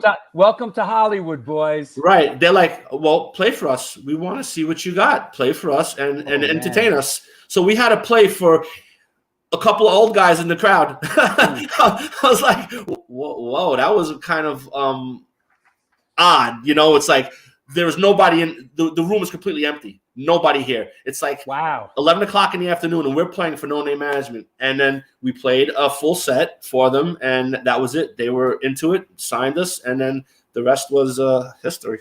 That's a great story, man. Yeah. Oh, God. Here we are. Welcome to Hollywood, right? At the Whiskey, and play. Of all the places, right? Oh, God. The Whiskey, doing a showcase. Like going in there, like the history of that place, like weighs you down when you walk in there, man. Yeah, the first thing I'm thinking of is like Motley Crue. Yeah, of course. You know, like they made that place infamous. Yeah, absolutely. So, you signed with Elektra Records and you put out As Real as It Gets? Yes, sir. Was it an exciting time? We're on a major label. What was sort of the vibe there? It was surreal. Like, you know, you look up and down the Elektra roster, you see bands like Metallica, Missy Elliott, AC/DC, Motley Crue, right? Motley Crue. Yeah. I'm like, we're on this record label, you know, and I remember having to come down to the office.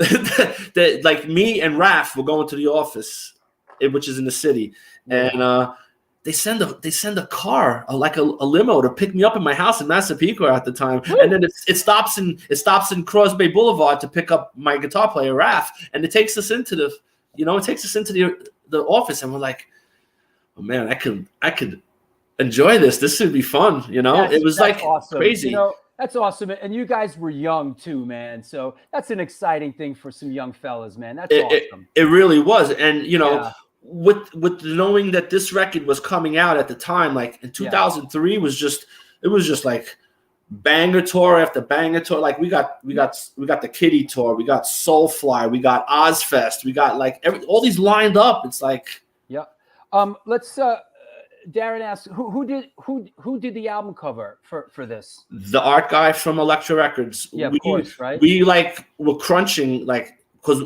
we were running out of time for an album cover, and the record was coming out like literally 2 or 3 weeks, and we didn't have any album cover. We couldn't think of anything.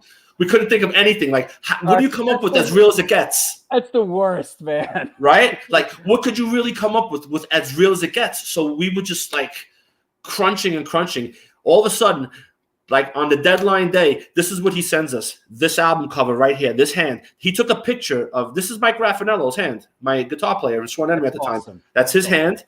And he put all of this in the background behind the picture of his hand. He said, what do you guys think? Me and Raph looked at it. We're like, love it. That's the album cover.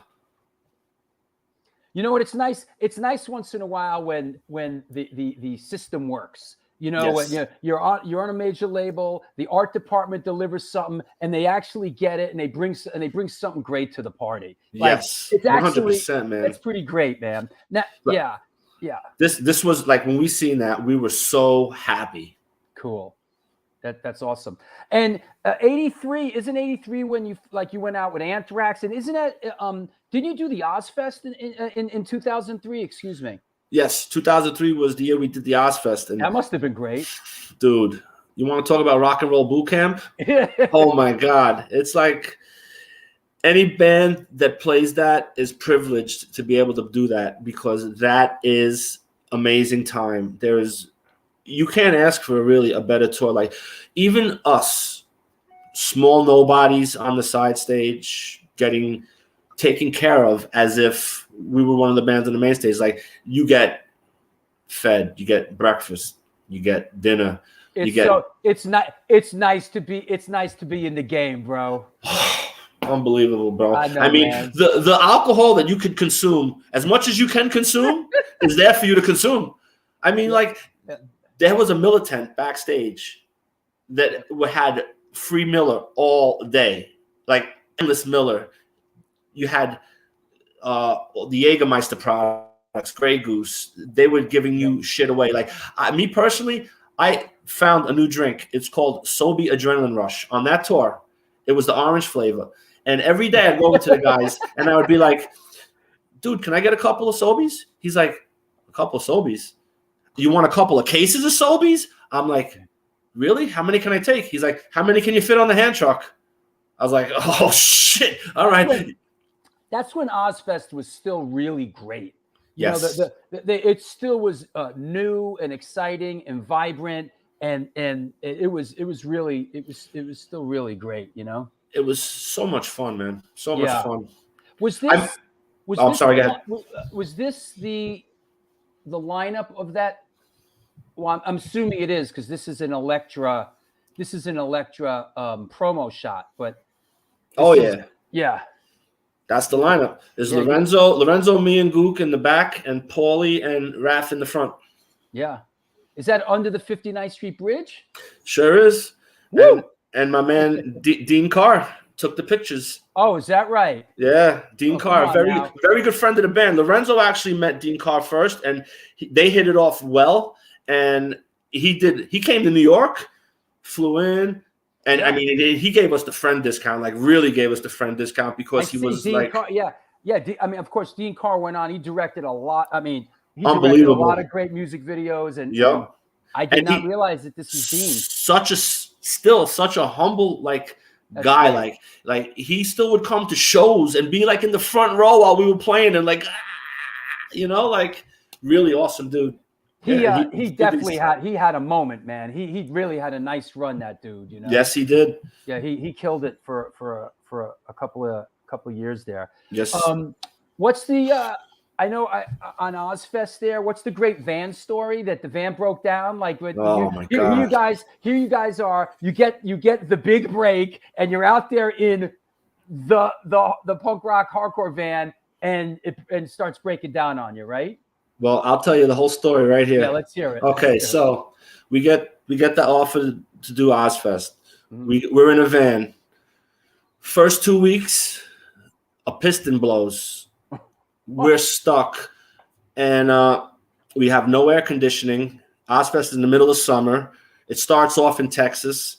We're dying. We're sweating our balls off. We're not comfortable at all, and we can only do 45 miles an hour. That's as fast as the van will go on seven pistons. And we get to like, I think it was Las Vegas, and everybody's at their wits' end. And I told everybody, I was like, look, I don't give a fuck. I'm out of here. If we don't get an RV today, if I don't wake up tomorrow and look out my hotel room and see an RV there waiting for us, like they told us that they were going to get us since the beginning of this tour, guess what, guys? The airport's over there. I'm out. I don't give a fuck about Ozfest. I don't give a fuck about nothing. I'm getting out of here because I'm dying and I can't take it another minute of it. Okay, so show comes. We play the show. Another great show. Bang. We go back to the hotel room. We wake up in the morning. Lo and behold, my savior, there was the RV waiting for us. I was like, I went out and I kissed it. It was amazing. It was great. It was such a good feeling to just go out there and see that we had something that we could actually legitimately do this touring for the next 2 months. Listen, man, there's a big difference between traveling in a van on top of each other and a friggin' RV with air conditioner, you know? Dude, and not for nothing, but we had 3 road crew with us in the van, and we had a tour manager at the time. So there was 9 of us in this van sweating our asses off, dying, not being, every day we'd get to Ozfest, we have no air conditioning. So, Ozfest used to bring us catering. They'd bring us deli meats. They bring us bread. They bring us peanut butter and jelly. They bring us drinks. So guess what? By the time 12 o'clock rolled around, the deli meats that were in the van, they melted. Oh, brutal.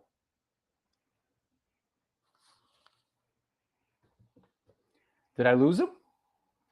All right. Well, it's my opportunity. No, I didn't. And he's back. There. Sorry about that. It's okay. But I know you come. I don't stress anything anymore when it comes to the show. I don't. I like laugh at every friggin' disaster with this show now. You know what it is? It's just the internet really sucks. Mine does anyway.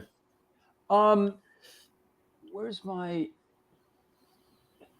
This is a nice shot right here. This is your guy right here, right?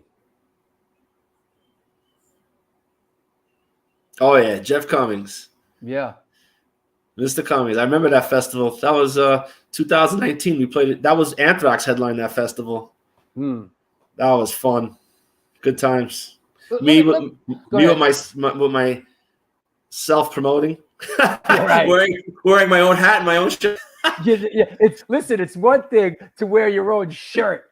It's a whole nother level to wear your own shirt and your own hat, bro.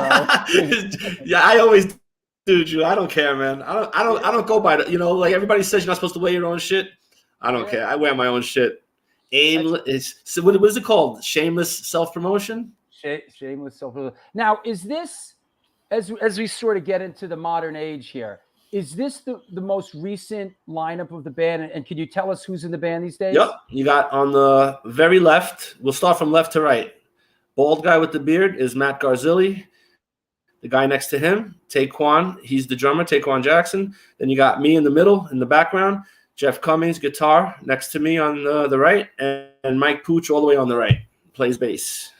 Yeah, Mike looks a little unstable in this picture. He looks like he's ready to jump out and kill somebody. Right.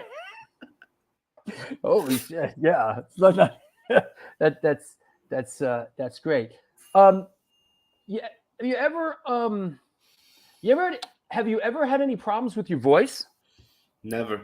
Never? One time in my life, I don't know what it was. We were on the Hell on Earth tour in Europe, and it was 2009. I couldn't talk. This is how I was talking. You ready? Wow.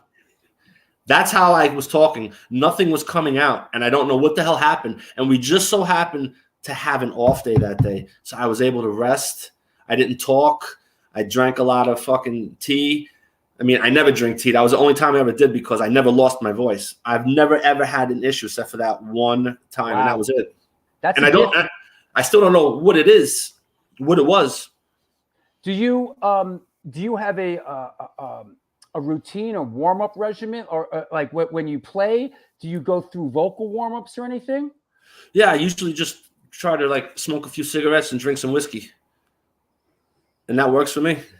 And I never fix what ain't broken. That's incredible. That's really. Yeah. People always ask me, "What do you do? How do you keep your voice?" I said, "I don't do anything. I don't think about it. That's the problem. I think too many people are hypochondriacs and they think about it too much, and then it gets in their head." Yeah. Yeah. I mean, I was listening, when I was doing my homework here, and listening to a lot of Sworn Enemy, and I'll be frank. I mean, I listened to stuff that I never even heard. I went deep, and I'm like, man, what is this guy?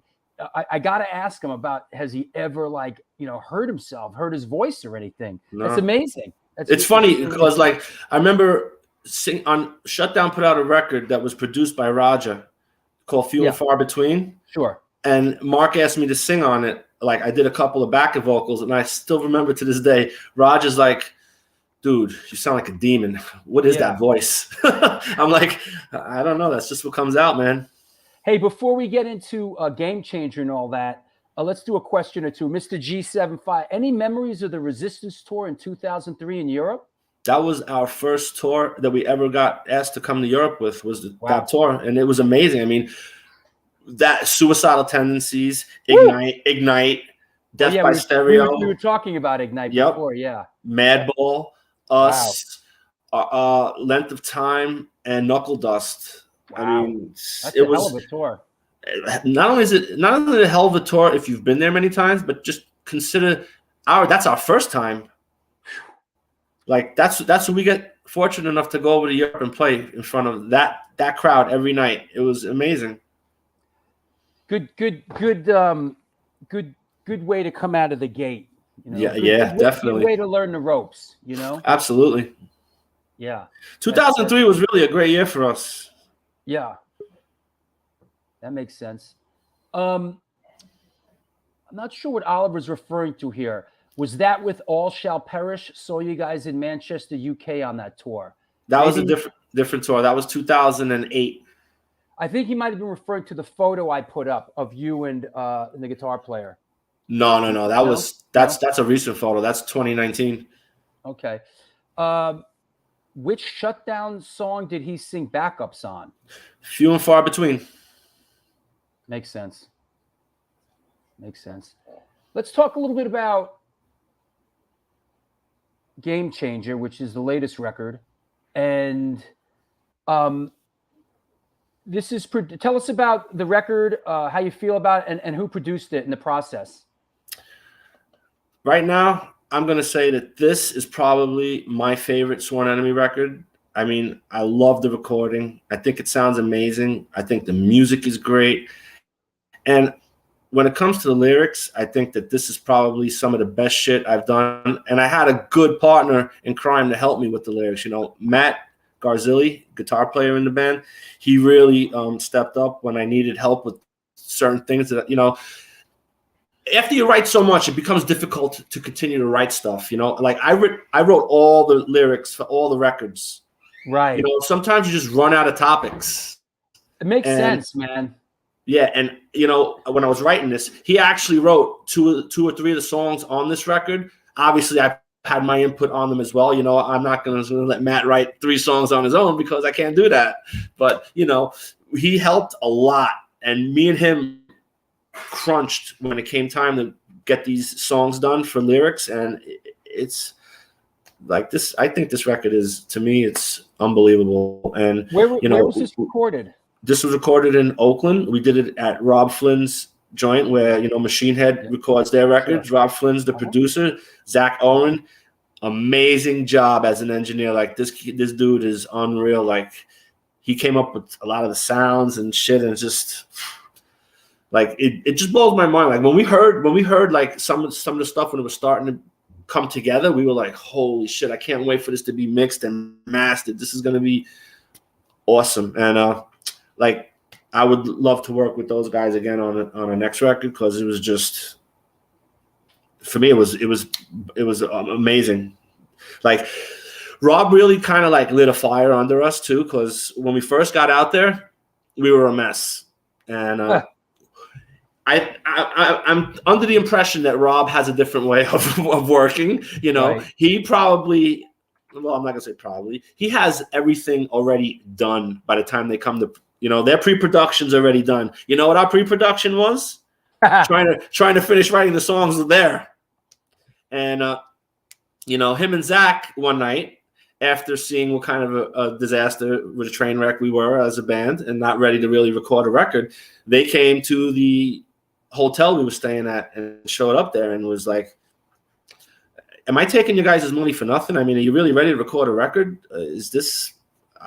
To me, it seems like you guys should have stayed home and worked on this for another couple of months till you were ready. Ooh. Yeah, like he really, like, you know, he really. Oh man, it got me really but pissed. That's good, man. That's yeah, good. Well, man. Yeah, it definitely. I think he knew what he was doing by letting us know that we're not ready, and you know. And I said, you know what? All right, we'll see. And me and Matt, the challenge is in the that's air. That's right. The challenge was in the air, and Rob put the challenge out, and we met him at the Bell, and that was it. And it was over. And then we wrote this record, and yeah, he was pretty happy with the final product. And I'm assuming you connected with Rob probably years and years ago, Ozfest, whatever, right? I mean, he's just always been sort of part of that sort of touring sort of world. I personally never have. I didn't know Rob till that moment of meeting him for the recording for the first time. He's one of the few. Is that right? Yeah, he's one of the few guys I never met before. But he had a relationship with well, I'm not sure if he had a relationship with Pooch, but he had a relationship with Dom DeLuca. He's the one that introduced, you go. because you know him and Pooch have that business in.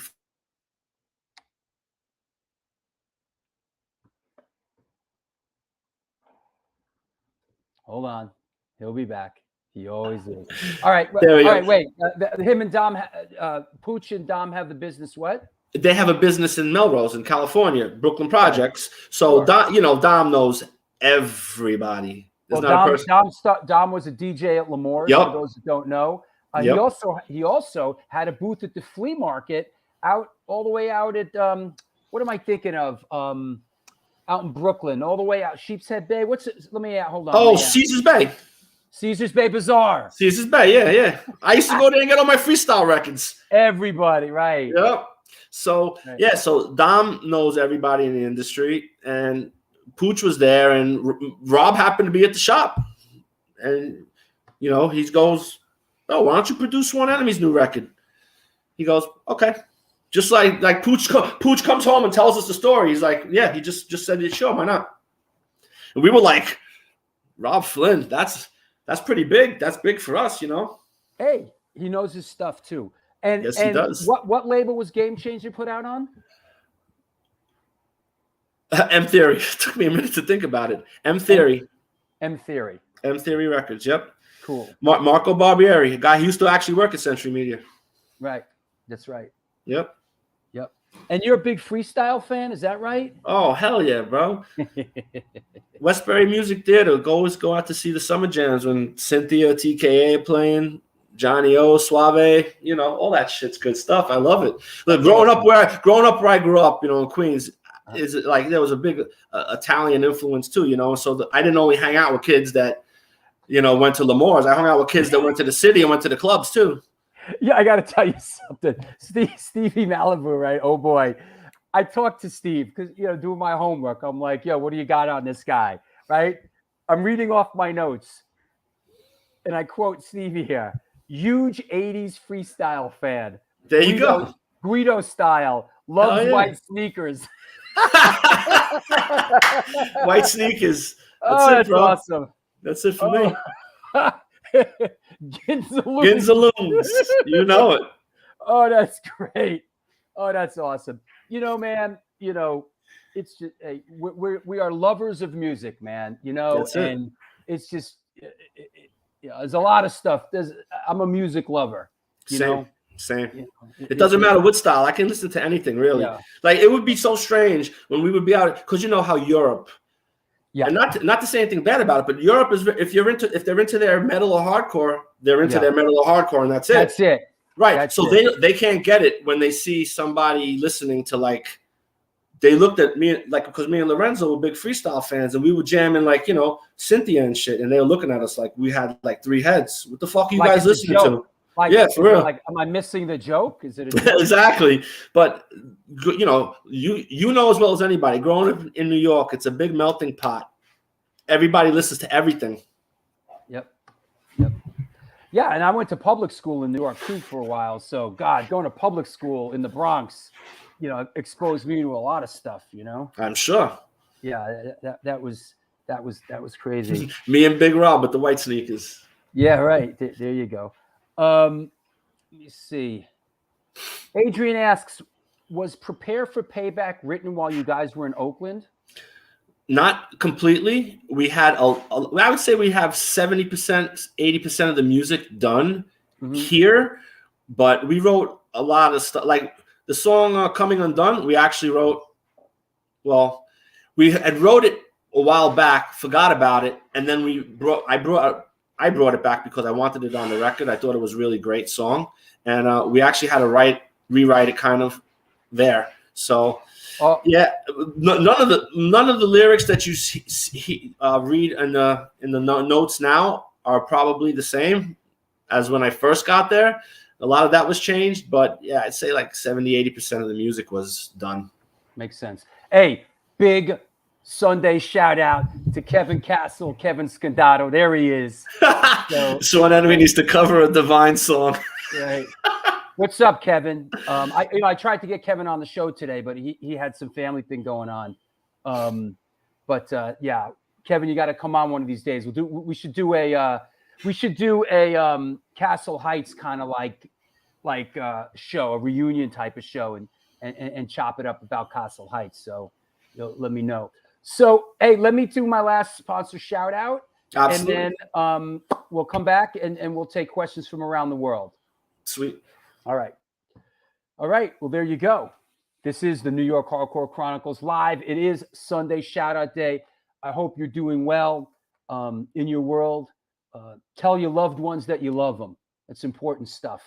And we are sponsored by, and that said, We are sponsored by New York Hardcore Comics, The Organic Grill, Texas Silver Rush, DTFM Vinyl Distro, Chacho's Tacos, Generation Records, and Chain Reaction Records and Skateboards. Located in Lakewood, Colorado, is the Rocky Mountain headquarters for all things punk, hardcore, and believe it or not, metal. Established in 2014, they have the largest selection of records, CDs, shirts, stickers, patches, and accessories between Chicago and Los Angeles. Goddamn electric. From the pit to the ditch, they got your back. Get in touch with them at www.chainreactionrecords.com. Also, our boys, Lee Farrelly and Debo the Pro, OG New York Hardcore Chronicles live sponsors, New York Hardcore Comics. They opened back in 2013, selling comic books, punk rock, and hardcore memorabilia, toys, statues, skateboard decks, vinyl, and all things horror. We love helping bands push their demos and new tracks, so please stop by and drop off your new music. We have in-store events like Magic the Gathering and Warhammer tournaments, plus meet and greets with bands and some live performances. Open 7 days a week and shipping worldwide. Find us online through Instagram, Facebook, Twitter, and eBay. We're located at 117 Main Street in Dobbs River, New York. www.newyorkhardcorecomics.com. Want to mention a couple of other things, a couple of other shows. Get your questions ready for Sal LoCoco. Get those questions together. But I got to tell you this, Sunday, October 17th, coming on the show, celebrating the release of his new book, Fathers, Brothers, and Sons, Surviving Anguish, Abandonment, and Anthrax. One of the nice guys in this business, Mr. Frank Bello from Anthrax, is coming on the show. This is going to be great. Lots to talk about with Frankie. I got to get that book and I got to read it. Speaking of homework, I got to read that friggin' book. Okay, look. Another one of the greats. Here we go. Sunday, October 24th, Richie Crutch is coming on the show. Wisdom in Chains. Z9 is his new project, and Box Cutter. Richie Mancuso's coming up Sunday, October 24th. Also, I'm real excited about this show. I've talked about this before. We got to start mixing it up a little bit. So we're doing the New York Hardcore Chronicles live side trips. Let's talk to some other people in the music biz and in the art world. Let's mix it up a little bit. I love this band. I came across them recently when I was talking to Dee Snider's manager about getting him on the show. Excuse me. He told me he manages a couple other bands, including this one. I listened to them, fell in love with them. They're a bunch of young lads from Long Island. Adam and the Metal Hawks. I love what they're doing. This guy has an incredible voice. Really excited to have these kids on the show and get into it. You know, check them out. I really love this band. That said, I want to remind you that a week from today, can you believe it? A week from today is the 150th episode. Paris Mayhew will be on. Cro-Mags, Agros. He is a Steadicam operator. He's had a long and affluent career as a filmmaker. We did work together on music videos back in the day. This is going to be great. Thank you all for supporting the show the way that you have. Here's the Patreon. I see a couple people jumped on Patreon. People must want the book, huh? People must want this friggin' book. This is the New York Hardcore Chronicles, Volume 1, 1980 to 1989. It's at the printer. It's an oral history through flyers. Different people talking about the flyers. That's sort of the portal here. Who just jumped in on Patreon? Let me see.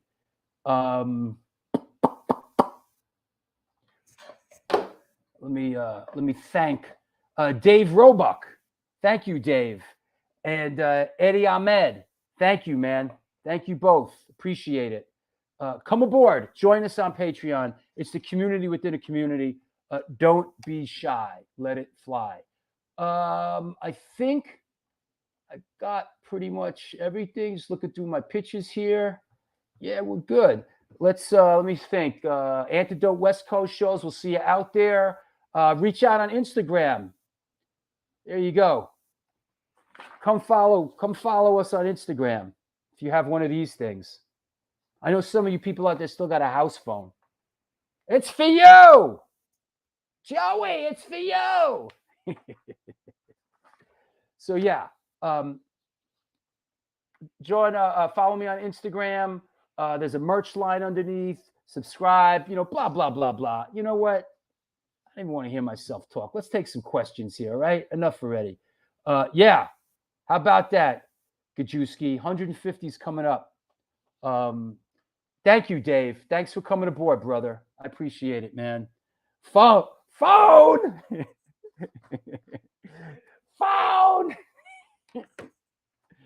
God, remember that?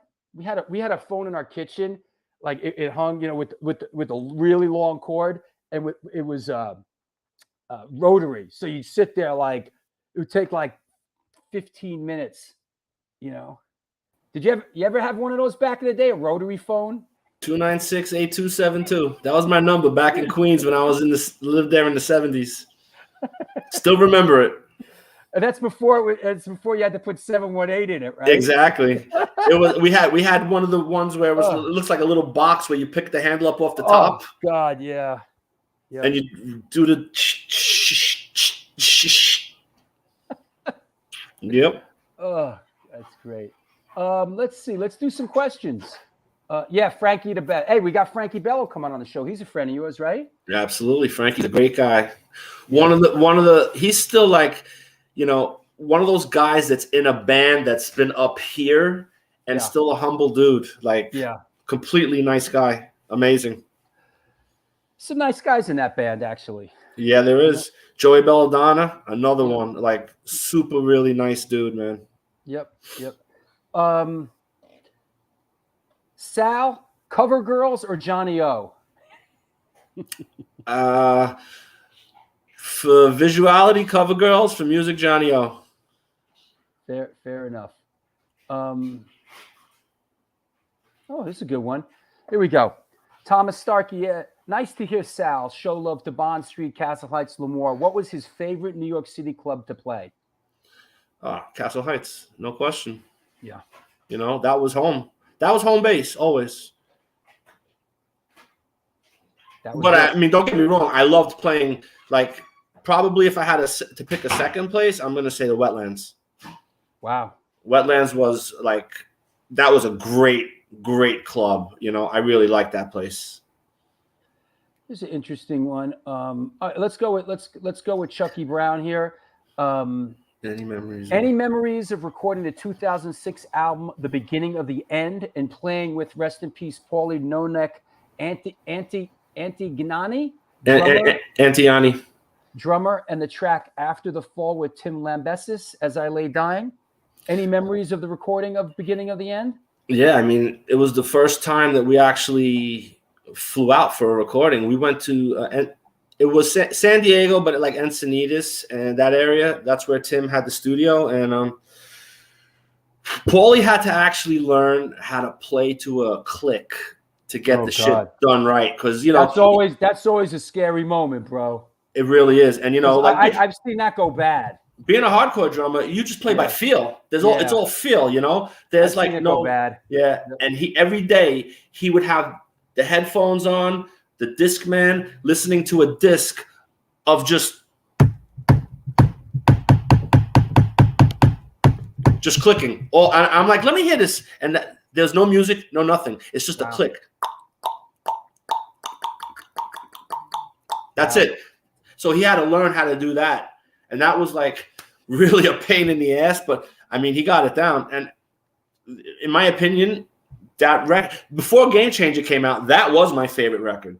Beginning to the end, that was my favorite record. I thought that was like Sworn Enemies gonna be Sworn at the time. I thought that was gonna be our Rain and Blood.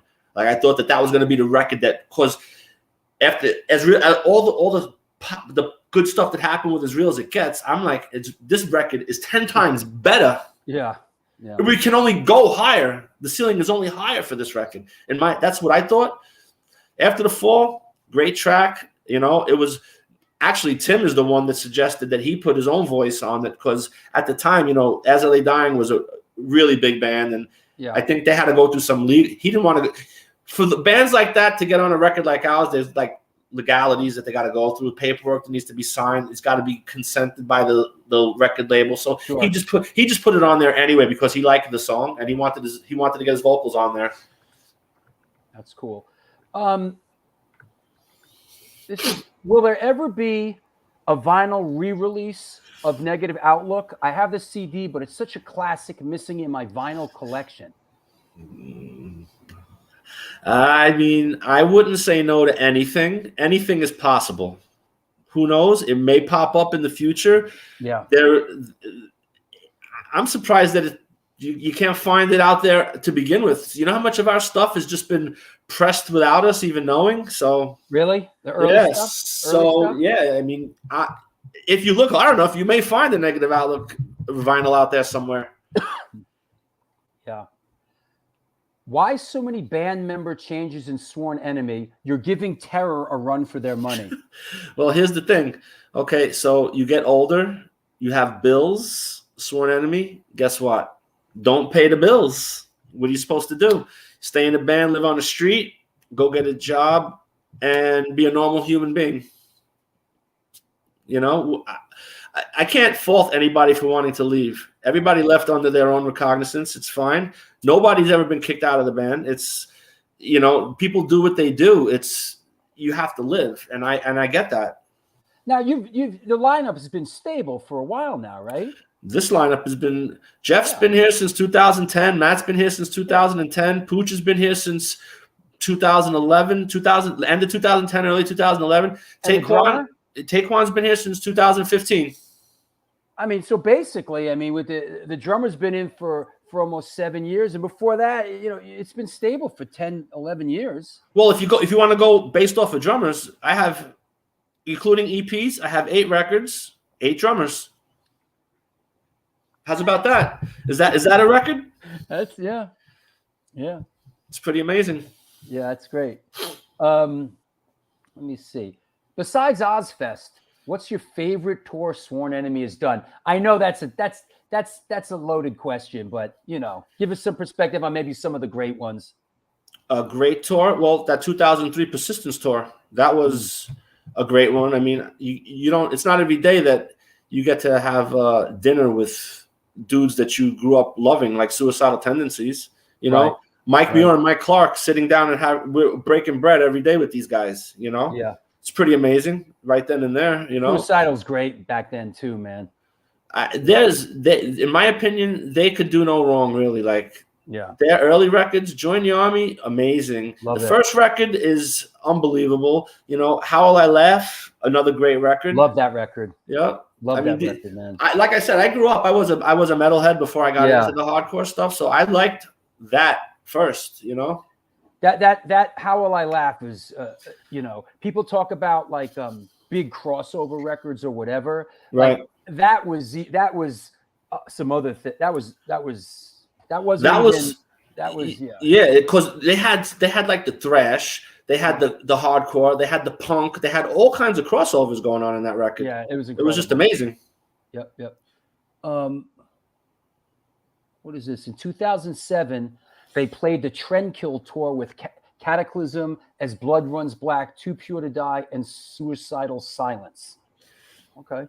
Well, I think that should say Suicide Silence, but Silence. I remember that tour. We actually shared a bus with Cataclysm on that tour. Here's a funny story. I forget exactly what town we were in, but the drummer, I believe, something happened on the bus. All of a sudden, there's a flame under his bunk. His bunk's on fire. We're all rushing out of the bus like madmen. Like, what the fuck is going on? The bus is on fire. We still don't even know what the fuck happened. I don't think anybody even cared. We got another bus, and that was it. And we just kept going on. The tour must go on. Yes, Mike Pooch, Rocky George, for sure. Rocky George, classic. He always wore one of my favorite hats, that Pittsburgh Pirate hat, the black one with the yellow stripes. Yeah, for sure. That's the old school Pittsburgh. Hell yeah. Yeah. Now you're a sports lover, a sports guy, And are you like here in New York City, at least the way it's always like you have on one side, you have Yankees, Giants, Rangers, Knicks. And on the other side, you have, right, Jets, Nets, Islanders. It's like the underdogs against the favorites. Kind of. What side of this do you fall on? Well, I'm gonna be honest. People ain't gonna like my answers because I don't even. There's two teams. Well, not two teams. There's two sports that I don't even follow New York sports for. When it comes to football, I hate the Giants. If I had to pick, I would say the Jets only because both my uncles are Jets fans, but I'm a Cowboy fan. Oh wow!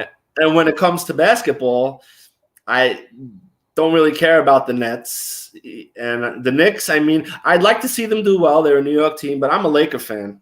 I've always been but here's the thing. Now people are going to call me front runner, but see, I was a UNC fan. I was a UNC fan, so I was a James Worthy boy. So I love the Lakers because of James Worthy. When he got drafted by the Lakers, I went to the Lakers because that was my guy. You know, he's in North Carolina. He went to UNC. He went to University of North Carolina. Yeah, right. That's where Jordan went. They actually played together. So, I mean, I was a James Worthy dude. That was my guy. He got drafted by the Lakers. Guess what team I like? I like the Lakers. And you're a big Ranger fan, right? No, Islanders. I thought you were a New York Ranger fan. No, God, I hate the Rangers. Huh? Islanders, yeah. And it's great now because they're building a USBS arena in Elmont, which is literally, I could walk there if I wanted to, take a bike there, be 5 minutes, by car, 2 minutes. I saw that. What's his name? Riggs Ross is working in that building. He posted a picture of him. He's a union guy. He's in there working. That's awesome. Yeah. Is that? What's the name of this new arena the Islanders are playing? USBS Arena. Is it going to be just Islanders? As of right now, that's all I know of. I mean, I would love to see them put a basketball team there, but what are they going to do? Then they got the Barclays Center for the Nets, and then the Knicks, they're never going to leave Madison Square Garden. I mean, Are you sorry to see the Islanders leave Nassau Coliseum? No, I hated that place. That place was so old and decrepit. They needed a change, and for so long, they didn't get it. And I mean, Charles Wang, the guy who owns the team, was trying to get a new stadium built, but the town of Hempstead is. Long Island is just a bunch of corrupt motherfuckers anyway. They all suck. And they told them, all right, so you build the stadium, but we're going to own it. Yeah. I mean, are you kidding me? It reminds me of when they built the new Yankee Stadium. I was like, no, it's wrong. The old stadium and this and that. And then as soon as it opened, I went and I was like, I get it. This is awesome. Yeah. It's like the old stadium it had spirit. And there's a lot missing. But like, now there's bathrooms and you could get something to eat, and right? And it's like you don't get, it's like now it's. What about when you walk in the front? It looks like you're walking into the metropolis. Yeah, it's amazing. I was really like, that is no way. I'm never going. And like I get it. Yep, absolutely. I get it after that. That's what is it. Sal has a dope metal shirt collection. Show us the carnivore shirt you have from 2006. Hold on a sec. I'll get that one for you right now. I have it saved on my phone. No, seriously, I do. Yeah, I have it saved. You know how many people ask me for that shirt? Carnivore 2006, wasn't that when they did it with Joey Z? Yeah, Joey Z. I went to go see them at Fontana's. Yeah. I remember they played that show in that small little joint. Unbelievable how crazy it was. I'm like, wow. What's up, Theodore? My man, Sal. All right, here we go. Look, this is the one. Oh, wow. That's awesome. Yep. Cool. Right on. Still got that shirt in my collection. Yeah. I still wish I had some of the old Biohazard shirts in my collection that I bought back in the day that too small and I gave away to other people in the band who I don't know what they did with them. I had remember the Lion Coke Bitch shirt? That was a classic, bro. Classic. You know what I got? Hold on.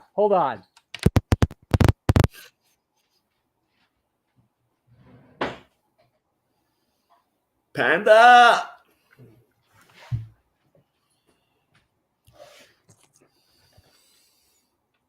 Now people have seen me people have seen me wear this before, but this is Amazing. I got this when I was working with Biohazard when we did the punishment video, and I was when I shot the long form for State of the World Address, and this was it's a Biohazard jacket. It is from the State of the World Address tour 94, 95. That's amazing. It's like a skinhead flight jacket. It's got Biohazard on the back. It's got that, and boy, this thing's seen some miles, bro. This thing has seen some road miles, but this is one of the few things that I still have, and I wish I still had mine. I didn't have that, but I had a blue flight, and I had a friend paint which it's on your back, painted on the back of my flight. Nice. I used to love that flight. That's awesome. Yeah, I give things away and all that. I'm not a saver of much, Right. But because I live in a small space here, these days. But you saved the important stuff on the back of the wall. I see. Some of them, some of them Yeah. some of them that are important to me. But I'm not that attached to any of it really. I mean, Right. The Slayer thing. Oh, the Slayer Biohazard thing is signed by Slayer Biohazard and Machine Head. That was an amazing tour. Yeah, and it has the laminate and other things. Awesome. But yeah, I'm not that. Yeah, Steve Malibu just passed out when I pulled out the jacket. Yeah, that's a good one. Let's see what else. Let me see if we got any more here. It was a lot of fun, man. Yeah, we did this already. Remember the first European tour, 2003 to Persistence tour? Yeah, of course. We did that. Now that was Persistence. That's MAD, correct? Yeah. Yes, sir. Yeah. I think at the time it was actually called Resistance Tour. They What's changed up, it. Rob? Rob Castoria. That's my brother who wears the white sneakers as well. Is that right? Is that who? Hell yeah. Hell yeah. That's right. Big Rob. Oh, okay. I get it. Rob, I need a Newport. That's great. All right. Let me think. Let me see. I like this picture here. I like this because I know right where I know where this is. I have family. I mean, I used to live in that neighborhood right there. When it was a wasteland, I lived right there. Like before they started building, when that was like literally a wasteland, and like we used to go down there and play and carry on, But yeah, that's what are these photos taken when you didn't have a drummer? What are these shots that I'm seeing? No, actually, the drummer is next to Jeff. We just X'd him out because he's not in the band anymore. All right. But this was for a photo shoot for the 2014 record, Living on Borrowed Time. Got it. And he's next to Jeff, but there's no reason to have him there. Yeah, that's the way it goes. Let's see. Yo, what's up with Steven? What's up? How are you, buddy? Steven. I'm good. I'm still laughing. You were talking about the freestyle. I'm sitting on my front step here, and I remember playing street hockey, and I would have my boombox with like the Crumbsuckers and Judas Priest, and the guy across the street would have Expose and Alicia, and he'd be like, "When are you gonna turn that shit off?" And he it's so funny, Steve. You mentioned Alicia. That Alicia's kid went to school with my sister-in-law's kid, and we actually used to interact. Right? Oh my God, nephew. That's so funny. Yeah, my nephew. And awesome. who was Let the Music Play? He still talks to us. Let the music play. Oh, that was Shannon. Yeah, and that was nonstop. We would have like wars of like I would have like Number of the Beast on, and he would have Let the Music Play on. That's funny. Well, actually, Let the Music Play is more pop than freestyle, I think, because that was on all the radio stations, that got really and it big. was that got really big. That was big. And but I was just also thinking, you played one of my favorite Black and Blues, which was the one at the Well. 2015. Yeah, that was great, man. That was a great one, and you guys were part of that. That was one of my favorites. That was a really good one. I enjoyed that. Yeah, Biohazard played, Kraut played, right? Agnostic Front. Crowd, Hatebreed. Discharge? Yep. Did Discharge play that? Discharge played the second night. Second night, right? Yeah, the Crowd and Discharge was the second night, The first night was a Hate Breed Agnostic Front doing the cause for alarm. Yeah, that was Yes. And I think Ludacris was on that bill. yeah. Yeah, They that was might, it great. might have been. That, They might have been. Hey, I don't was a remember great if they one. were. Hey, Sal, I just got a message. You know, I usually don't check messages during the show, but I did. Jason Bittner wants me to say what's up, man. He's What's up, Bittner? Bittner's playing drums in Overkill now, and Steven Bittner's in, man, for good. For November 17th. So We're ready for him. We'll see Bittner on November 13th. We're playing with them at the Walmart Overkill in New Jersey. Oh, is that right? Yes, sir. What's that bill? Overkill. It's Overkill, Demolition Hammer, Sworn Enemy. Oh, nice. I want to go to that. When is that? November 13th. Come and hang out, bro. Come on, wait. Let me look at. I got to get on the calendar. November 13th. November 3rd. Wide open. Saturday, November 13th. Mark it in. We'll put you on the guest list. Come in. Yeah. I mean, I'm sure you don't need guest list. You probably know everybody anyway, but. Well, I like that place, the Wellmont. Yeah, definitely, man. Come hang out. I'm surprised they have hard shows there, man. It's like a really nice place, man. Yeah, it is. But hey, I'm just happy I get to play with Overkill. Yep, that's cool. All right, Steven, you got anything? I want to shout anybody out? Nah, man, this has been awesome. You know what? I do want to shout out Joey Z, actually. I forgot to mention he came out last night, too. And he was out watching Kill Code last night. So I got to shout out Joey Z from Life of Agony. Always great seeing him.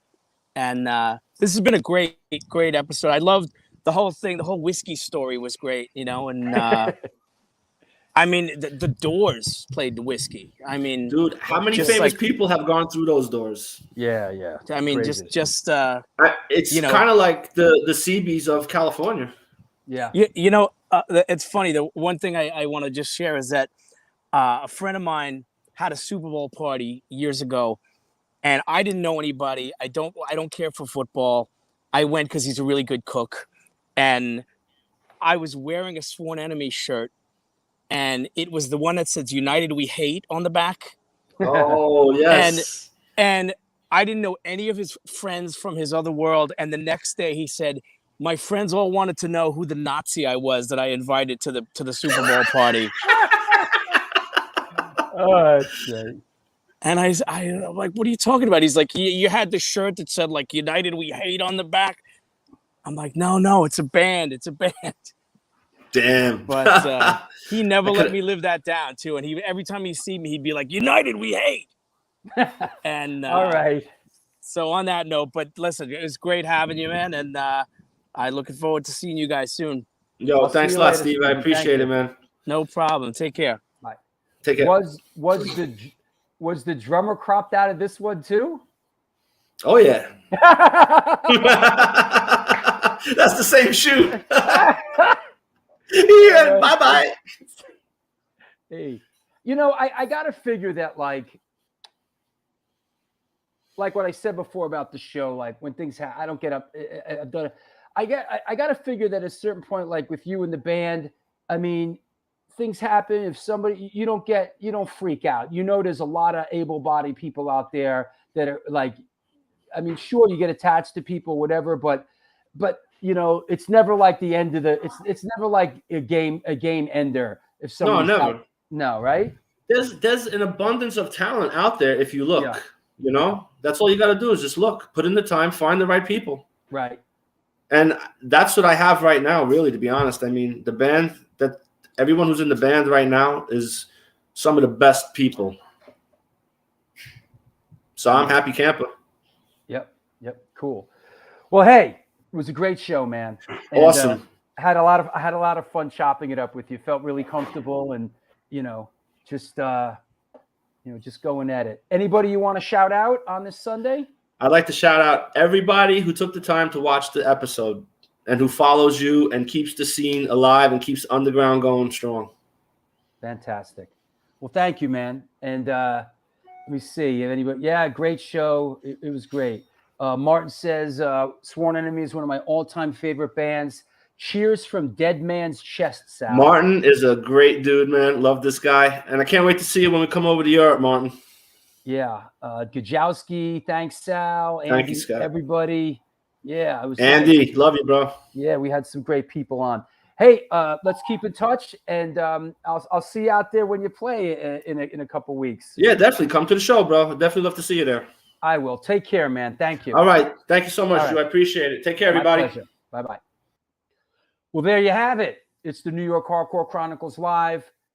Great show. Our guest today was Sal LoCoco. It was great, man. And if you missed it, it's on YouTube. There you go. Go on YouTube and watch it. Great show, great guy. I'm really fortunate that I do something I love doing, and you give me the opportunity to do that. So thank you all very much. I know it might sound a little bit old, but it's goddamn electric. It's the truth. It really is. It wasn't part of my master plan, but it happened, and here we are, and I love doing it, and hopefully you love it too. There's a PayPal address. Get involved, jump on board. The book's at the printer. You know, clock, socks, bagels, and locks, menswear, silverware, ladies wear underwear. Yeah, it was a great show. Thanks, everybody. Thank you. Steve Malibu, thank you, buddy. And thanks for your help with this one, man. Thanks for giving me some perspective, and you steered me in the right direction here, and stuff I definitely should be listening to. So I appreciate that. I really do. So that said, we'll see you on Wednesday for Jimmy Hazel, 24/7 Spies. And then, of course, a week from today is the 50th show. Go figure. The 50th show with Paris Mayhew. That show's going to deliver, yo. So have a good night, everybody. Thank you. Till then, do good things, and good things will come to you.